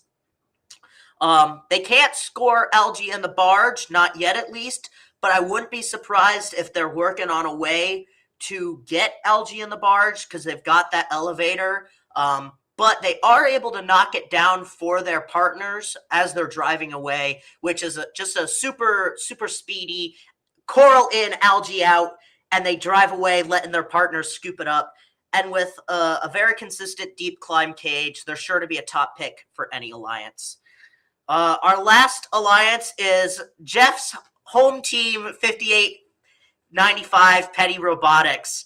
They're coming in with a record of 45-8-0, 2 event wins, finalists at FMA DCMP with the number 1 EPA FMA and number 30 worldwide. They've got a very consistent 4-piece L4 Auton that gives them the 8th highest Auton EPA in the world, which is just amazing. They've also got that algae intake for both ground and reef, giving them crazy cycle times. As like what Jeff was mentioning, being able to pick up an algae, follow it with intaking a coral, score the algae, score the coral, and rinse and repeat. Very methodical with that cycle time. And rounding them out is their strong and consistent deep cage climb, setting them up to be another great alliance partner for anyone. Kicking it off with the dark horse, I've got Team 2486 Cocoa Nuts. They've gotten better and better throughout this season. You know, they're more known for impact, to be honest. You know, winning Hall of Fame last year sets you up for that. But they started off a little rocky, but they won the Regional Engineering Inspiration Award and were regional finalists out the South Florida Regional. They've also got the 3rd highest EPA in the state of Arizona, and they're number 25 on Milstein. And they won, like I said, they won Impact at Champs last year, adding them to the Hall of Fame. So they already had their ticket punched, which means they had plenty of time to develop their robot, and I'm expecting that robot to just be even stronger coming in. Final dark horse, heading back to Michigan, I've got Team 3322 Eagle Evolution. They've got a record of 29-22. They're coming off DCMP finalists on the FIM Hemlock Semiconductor Division. And they forced the eventual state champions to a match 3, and they're coming in with the 51st EPA on Milstein. They've got a lot of Auton setups. I try to watch a couple matches for each team that I'm scouting ahead for, to give me an idea of what their Auton's going to do. And each match like I want to watch, they had a different Auton. They've got a center Auton, a left Auton, a right Auton, an algae Auton, a coral-only Auton. Just an incredible array, I'd say, of autonomous modes, which sets them up for any starting configuration. Very, very good, especially looking to be, one of those second or third pick robots. That's the type of things alliances are looking for. They're also an algae first robot, which we don't see a lot of, but they're deadly with it. And when it comes to clearing the reef, they get it quick. They let their partners fill it, but they can still be deadly with that coral when they can pick it up. They do have a bit of an issue with loading, but I'm thinking that they've gotten it fixed. But Alliance selection, I've got 118 as the Alliance captains, Team 5940, Team 1477 Texas Torque, and then rounding it off 3322. All right, some interesting picks for that. We'll jump back into that in just a moment, but let's get some shout-outs from other correspondents here. James, who's your shout-out here in Milstein? Yeah, so Luke, I'm kind of surprised you didn't mention this team, but hailing from our home state of Michigan, Team 1023, the Bedford Express, historic Michigan team, but really a killer ground intake for them. And like we've talked about on the show so far, ground intakes, especially maybe in that second pick range, are going to be a pretty important feature. And when we checked them out on Pit Stop, I was very impressed with their ability to touch it, own it, really take it in very quickly. So I think Bedford Express is going to be one of those sneaky teams that can make any alliance very competitive on the Milstein field. Griffin, who do you got? Yeah, so I got as my shout out is 8592 Newton Squared coming in from Chesapeake. They were the Susan Lucci of the season, to where they got second place at every single event, coming short comparatively to, ironically enough, one of the Chesapeake District champions. So yeah, I think that they are a very versatile bot that can pick up algae very well, pick up coral very well, and I think that they are just a team that is also extremely intelligent with strategy and will always make it to where the match is optimized for them. Also, their robot name is Barry the Platypus. All right, Jeff, what do you have? Hard to follow that one. Right? Okay, so my Milstein shout out is going to be Team 3310 Blackhawk Robotics out of Heath, Texas. Kind of slingshotting off of Griffin Susan Lucci comment there. Blackhawk has hit a finalist silver medal at Waco. They finalists at Plano. They were the finalists at Amarillo, and then they were the finalists on the finalist alliance at First in Texas DCMP Apollo Division. So 3310 Blackhawk is they're hungry. They want that gold medal. They want that blue banner. And watching their behind the bumpers, watching their match play, they have the capability they need to make that happen. I really admired watching their behind the bumpers earlier. They added that simple L1 trough, exclusive mechanism to maximize their scoring. And that tells me that they're already thinking about high levels of play. Most folks would look at an L1 mechanism and think that it's just to farm RPs. And maybe that's what it's for earlier on in the season. But a team like 3310, my guess is they know what we've all been talking about, and they knew about it a while ago. The reefs are going to get full. then you're going to need to max out the barge, and you're going to need to max out the troughs, and they have a mechanism exclusively devoted to that. So I would say keep an eye on Blackhawk. Yeah, Blackhawk has really improved, I think, a lot over from their first event through. So, yeah, interesting pick with that. Luke, I think one of the things I really actually love is your alliance prediction of 1477. I think is a phenomenal third robot. I think they're going to be an optimal third robot on any alliance out there. That robot brings so much versatility out there with their dual mechanism they have, able to score LG quite well and stuff too. I mean, really just a team that might not seed great, but is going to be a complete package to an alliance for that as well. So I really do like that. One thing I want to ask you, Luke, as you break down this division here, you have 118 and 5940 coming together. Could somebody like 254 pair up with another one of these robots to maybe take over this division instead of 118, 5940? And who would you see them pairing up with? Or would it be a different combination? Ooh, that's a tough one. Like I mentioned, Poofs, it's Poofs. It's hard to bet against them, but they have had I'd say an off year. But if Poofs was going to go with for them, everybody else looks at them like, please let us have this season. If they were going to pair up with anyone, or if it's Robonauts and Bread and it's Poofs and they're looking at who it might be, I'd almost say it'd be 7407 or 2337. 2337, I feel like plays more to the strengths of Poofs because Poofs is also kind of like a hybrid bot where they can do algae first and they can do coral. And being that engine nerds can knock it off, which allows Poofs to put it in the barge, which is something they're great at. It's giving them one more second to put in that algae, one less second to take it off. It's already on the ground for them, and they have that ground algae intake. So if I was going to guess that if Poofs is in the 2 slot and they're looking, at who in my contenders they're going to go with, I'd have to guess they're going to go with 2337 Engine Nerds. All right, you led in this question perfectly, so I want to pass this over to Jeff for a second here. Jeff, being drive coach on 5895 as well too, what is Petty Robotics doing to get ready for champs and maybe pull not an upset, but to be maybe rank a little bit higher than what I think some teams are initially expecting out of Petty? Yeah, absolutely. Well, it's worth noting that we had to ship our robot, I think, 48 hours after we took it off the field at DCMP in FMA. So we didn't get a ton of time with it. That being said, we've been focusing in on, key areas of improvement.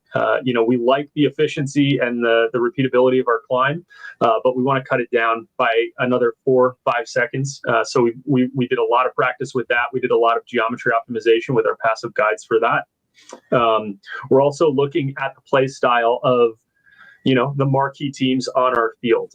So sort of to counter Luke's opinion on, ideal play style of the Poofs, we've actually been looking at it and we kind of feel the opposite, right? Looking at a team like the Cheesy Poofs, who is a hybrid robot like our robot, ultimately what we've found is it's much easier to grab an algae that is in a static position on the reef than potentially rolling around on the floor, getting, glanced by, teammates or a defender or put into a corner. So if you have the ability to score on the reef while also grabbing an algae, we found it's quicker to do that. So I'd almost feel that, being a high-level hybrid robot, if you could team up with another high-level hybrid robot, you can clear and barge via supercycle those algae in half the time and then just pedal to the metal on the coral, or go steal some algae from your opponents. All right, so before we wrap with our last division, I'll pass it either Griffin or James. Anything else you want to add in before we move on to Newton? Yeah, I'm the main thing is I have to agree with Jeff. No, that way. I have to agree with Jeff. Everything's because but I do think that grabbing from the reef is way easier than from the ground, especially when from the ground it is more likely to get stolen. And those super cycles is what got 33 and 2767 are going to be majorly dominant on hopper with. So if there's a team on Johnson that can do the exact same, I think that they're really going to or not Johnson, on Milstein, then I think that they're really going to be out there doing amazing. Yeah, I think the only thing I got to add is I think that the Poofs will bring it as much as you can call it an off year for the Poofs. They're still two-time regional winners, 16th EPA in the world. Right. I think that they're gonna pack a punch, and we might see some cheesy bread out there. The funny thing is too. Yeah. The funny thing is too. I don't even know if Poofs would like publicly say they've had an off year or anything like that too, because they've had such a great season. Still, it's just exactly. the audience, the peanut gallery expectations of what Poofs is sometimes might be a little unrealistic sometimes too. When it comes in. Yeah. Quick shout out that there could be an entire food alliance, because from Chesapeake on Milstein, there's blue cheese. Badass. Love it. Well, all right, James, that's a good fair, Tyler, when you have the most banners in the world and most championship wins in the world, you're going to get the Poof expectations. Yeah, I mean, no doubt for that. So let's move on. James, pass over to you to talk about Newton, a very interesting, very stacked division for sure. Well, thank you, Tyler. And then there was one, the Newton division, returning once again as the powerhouse division of the first championship, at least in my opinion, with 73 blue banners in 2025 across 75 teams, a max EPA of 120.1, and household names galore. This division is definitely going to be one you want to watch. There's certainly going to be some drama in store, both in this forecast as well as in the division, so buckle up, and let's dive into the predictions. Our first lock carries the highest EPA in the world with 120.1 and the number 2 ranking on our final top 25. It's two-time world championship team 1323, Madtown Robotics. The team from Madera, California just barely came up short for their third world championship last season, but will look to claim that third jewel this season, starting on Newton. With a record of 33-1-0 and winners of the Silicon Valley and Contra Costa regionals, Madtown has simply been unstoppable this year. They hit every RP. They fill every reef. Madtown is the robot to beat here on Newton. They've won the championship in the last 2 pick-and-place games, and it's not a bold claim to say they'll make it 3 in a row. Their adaptable autonomous abilities enable their alliance partners to almost fill all of L4 and Auto. It's simply ridiculous to watch, and I can't wait to see how they're able to do that this weekend. With a recent improvement to their climber, who knows what else they've been up to in the past 3 weeks, I expect Madtown to lock down the Newton division. I know, crazy take. Our second lock hails from Mill Creek, Washington. It's Team 2910 Jack in the Bot, with the second highest EPA in the world at 118.3 and the dominant winners of the PNW District Championship. Jack in the Bot is looking to make a run at their first world championship. This robot, seemingly a clone of 359's robot, if you will, does everything that you can dream of. Their title as number 3 in the FRC Top 25 is well earned, and everyone fully expects them to pair up with our other lock to win this field. The question many are asking is who will rank 1? We've got plenty of other teams to look at on this list that will certainly give both of them a run for their money. We'll just have to see how Jack in the Bot responds to this challenge. So now moving over to our contenders category. Our first contender needs to chill out. It's Team 1778, chill out. From Mount Lake Terrace, Washington, this PNW juggernaut was certainly hoping to play with 2910 last weekend, but due to a small scorch situation, they were forced to duel off against each other. Chill Out's ground intake is flawless, will be really optimized for a championship level of play. Their autos are on point too. I'm excited to watch them. I certainly expect the 12th ranked team in the FRC Top 25, Team 1778, to be one of the contenders to screw up the Jack in the Town Alliance and maybe even pair up with their PNW friends to take the whole thing home. Next up is the winners of the 2001 First Championship and finalists back in 2023. It's 28-year veteran Team 125, the Neutrons, from Revere, Massachusetts. 125 has an electric robot with super cycling abilities, and I believe they have what it takes to play Reefscape at this highest level. The Neutrons duked it out in the Baller division of the New England District Championship, thus being exposed to that high density of play that we'll see at Champs. Although they ranked 72 in the final FRC Top 25, I believe they have what it takes to assemble a killer alliance on Newton and maybe even rank 1. We'll see them fight their way to the finish for sure. Moving on to our third contender on the Newton division, we travel back to New England to the team from Littleton. It's Team 6328 Mechanical Advantage. Ranked 40th in the FRC Top 25, they ranked 1 and were finalists on the Ballard division at the New England District Championship. Mechanical Advantage shows us year after year after year that they are an Einstein-level team. Oh yeah, did I mention that they've been to Einstein the last 3 years too? They'll look to make it 4 years in a row, the 4th longest streak in first history here in 2025. We'll have to see what Mechanical Advantage has in store and what they're able to pull off on the stacked division. Finally, our last contender is Team 868, the Tech Hounds from Carmel, Indiana. Dominant winners of the Indiana District Championship, 868 will certainly come to play out on Newton. These Hounds ranked 30th in the FRC Top 25 and just outside the bubble, but don't underestimate them. They've been cooking since kickoff. Their robot in 3 days, Rust Hounds robot, ranked in our top 5. Definitely keep a lookout for 868 to create a sneaky good alliance here on Newton. Next, taking a look at our dark horses, I've first got Team 188 Blizzard from Toronto, Ontario. Blizzard has a robot that can do it all. With strong Auton play and game LG, this robot will certainly complete a strong alliance.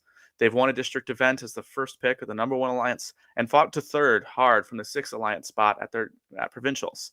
And if utilized right, I think that a Blizzard alliance could break through to Einstein. Next up, I've got last year's world finalists. It's Team 294 Beach Cities Robotics from Redondo Beach, California. They were the second pick for Madtown last year, and they'll hope to be in a similar situation this year, which I believe they could. I think that 294 is a strong robot this year and could certainly fit right into another world championship run. Overall, congrats to all the teams on Newton on making it to the world championship. I can't wait to watch you all compete. I'm going to go pull out a spicy prediction that one of my contenders will actually rank 1 and split up the Jack in the Town Alliance, which we'll see what actually happens. But I'm going to predict that 63-28 Mechanical Advantage will continue their 4-year streak, picking 13-23 Madtown Robotics, also continuing a 5-year streak of their own, picking 294 Beach City Robotics, throwing it back to last year, and rounding it off with 24-12 the Robototes out of the Pacific Northwest to take home the Newton Division in 2025. That being said, Griffin, what Chesapeake team did I leave off this list, and what the rest of you guys think about the division? Well, first off, police are on their way for leaving off 422. Yeah, but 422 has literally been the most dominant team in Chesapeake's history. Literally setting history in the 16 years that districts have been a thing and maxing out on district points. Not only from winning first seed at every single event they went to, but also just winning Impact, EI, and then Impact of the district championships. Like, this team is absolutely on a tear this year. And the fact that, like, to point out, they are literally right above Poofs in EPA right now. So, like, the fact that you did not mention them, and plus, I think that if you're talking about a team that could potentially upset and take number 1, this is the team to do it. Because they know how to do it. Their driver, shout out to Matthew, who is, like, always up there in, like, world records for XRC simulation. Like, he is the driver that I trust could take out, like, the Town and the Bot alliance. Looking forward to seeing it. We'll see. All right, Jeff, what do you got? I just want to go on record and say I think Mad Jack is a cooler nickname than Town and the Bot. But, nice. Yeah, Griffin, I totally agree with you. I've been watching that clip of 422 was pretty impressive. That being said, my shout out for Newton is going to be Team 2468, Team Appreciate out of Austin, Texas. Ranked 9th in the Texas district. Appreciate's had a bit of a rough year, but one thing I've always noticed about this team is that they always find some way to show up to Worlds, at least the last few years in Houston, and completely turn it on. My theory is that it has something to do with the fact that they're only like 2.5 hours outside of Houston. So they're probably practicing and fine-tuning those autos, as we speak. That would be my guess. So you really can't take away the solid value of, repetitive, heavy practice and just good old-fashioned sweat equity. So I'm definitely going to keep an eye on Appreciate, and they're definitely, a classic team that I would never count out when it comes to the Saturday play. They got mentioned earlier too. There is a little bit of a home field advantage because Texas State's being at GRB as well too. That there are some lighting considerations and that sort of thing. So it is interesting to think about for that. Luke, who do you have? I got Team 5468 Chaos Theories. Winners of the Pacific Northwest Wilsonville District event, number 1 EPA in Oregon, number 5 in PNW, number 6 EPA in Newton, number 47 worldwide. You can look at their specifications. Just a great looking robot, amazing auton, very sturdy looking, and they're going to be looking to cause some chaos in those top teams at Newton. So look for that. James, really interesting alliance prediction. And by the way, I love it because it's fun to go get a little spicy sometimes and say, hey, you know what? Maybe somebody else is going to seed high. And the pick 63-28, who is coming off of 3 Einstein wins in a row, I think it's definitely a good pick. Definitely, from them, I don't think they were quite where they wanted to be at really probably any level of their play so far this year, but it has some great opportunities to really do much, much better and have a chance to take it to Einstein as well, too. So that'll be interesting to see. I think even more on top of that, with 63-28 and 13-23, if those two were to pair up, I think the more interesting thing would be to see Jack and Bot and Chill Out pair up. And I think then that alliance wins over those two as well. I mean, fantastic teams overall for that would be really, really cool to see.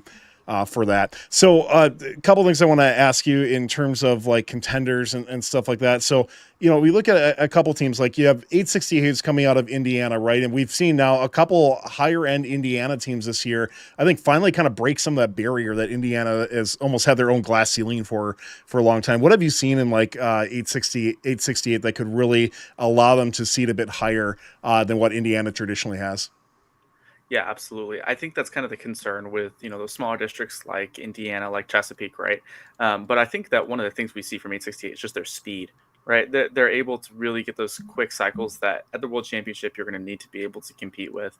So I think that's the thing that really caught my eye with 868 and their speed of cycles. So I think we'll see that a lot. And I think in order to break through from the contender category to that number 1 seed, you're going to need to be obviously winning your matches, but winning your matches with high co-op scores and high average match scores. I think we could potentially see, those across the whole World Championship, some ties in those top 1, 2, 3 areas. So I think we'll have to see how that plays out here on Newton. Hard division to cast for sure. Was just like the sheer potency we have for sure. Yeah, definitely not a division I'd want to be in. Just looking on paper, no. I mean, it is so and so the entire Chesapeake winning alliance is on this field for some reason. Awesome. So let's send out just final things on Hopper and then anything else or are we on Hopper Newton? Sorry, it's been a long night. Or anything else as well too. Griffin, anything else you want to talk about with Newton division? Yeah, this is definitely going to be the one to watch out for because it can make or break based upon who ranks 1, who ranks 2. Because the thing is, if you say like, 63-28, but there's also another potential chance for someone else to rank it at number 2 instead of 29-10. This is the one that's going to come down to the strength of match schedule will make or break how these alliances will form. Well, and 29-10 had a pretty horrendous match schedule last year, right? That's a great example of that, where they end up seeding in the 20s for something like that too. So definitely possible. Jeff, how about you? Yeah, I think the only thing I can say, as a member of a team that's going to be competing, in this event, I am super happy to not be on Newton. Nice. Yeah, Luke, I'm happy to be a spectator for sure. Awesome. Luke, how about you? Only other thing I'd have to say is another team to probably look out for is 148. James got the shirt behind him for a reason. They're coming out of Fit and, Space Cowboys over on Apollo, I think, right? Yeah. I don't know Fit. I'm a Fim person. They won their division, yeah. Yeah, they won their division with 118. So I think they're going to also be another strong contender to look out for. Maybe you'll get Jack and the Cowboys or something. I don't know. Never know. And we just actually dropped the Behind the Glass mic'd up match with them today, so you can go check that out if you're interested as well. Before we do final wrap-ups, let's draw for the giveaway from Crossroad Electronics. This, once again, was for a Phoenix Pro Pass. If you do win this, please go to funroboxnetwork.com, click the giveaway winner link. It is just something that will be emailed to you, I believe, so we just need your email for that as well. The winner of that is going to be, it's Crazy Fish 784. Congratulations to you. Please go to funroboxnetwork.com in order to claim that. Let's do final wrap-up here. Thank you to everybody, by the way, for tuning in. We'll kind of send it around the horn one last time. Final thoughts in regards to championships. Griffin, let's start with you. Yeah, my final thought is that most of these fields are there are some fields that are going to be dominant, top dominated, 1690. I feel if everything goes perfectly for them, they're just going to absolutely crush their field. But if you look at fields like Hopper and Newton, and even to some extent Milstein, this is really going to come down to match schedule and come down to how smart these teams are. And you really have to think about every single placement and when you're doing it, why you're doing it, and how you're going to go about making sure that you're on top of those points. Jeff?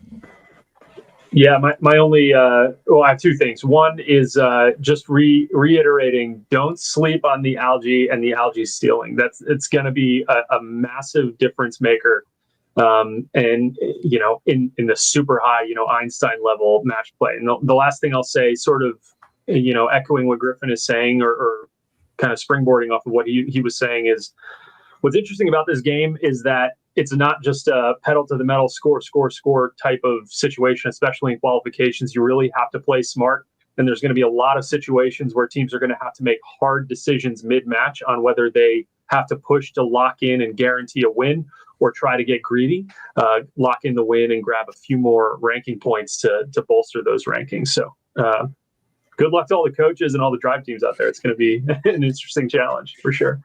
Awesome. Luke, how about you? Good luck to you, Jeff, because you're going to be out there. Yeah, same thing. I think this is a really, really interesting game where we're getting that mix of the teams that have the speed, are dominant, but also I've seen some teams with speed get beat by, pretty simple defense bots.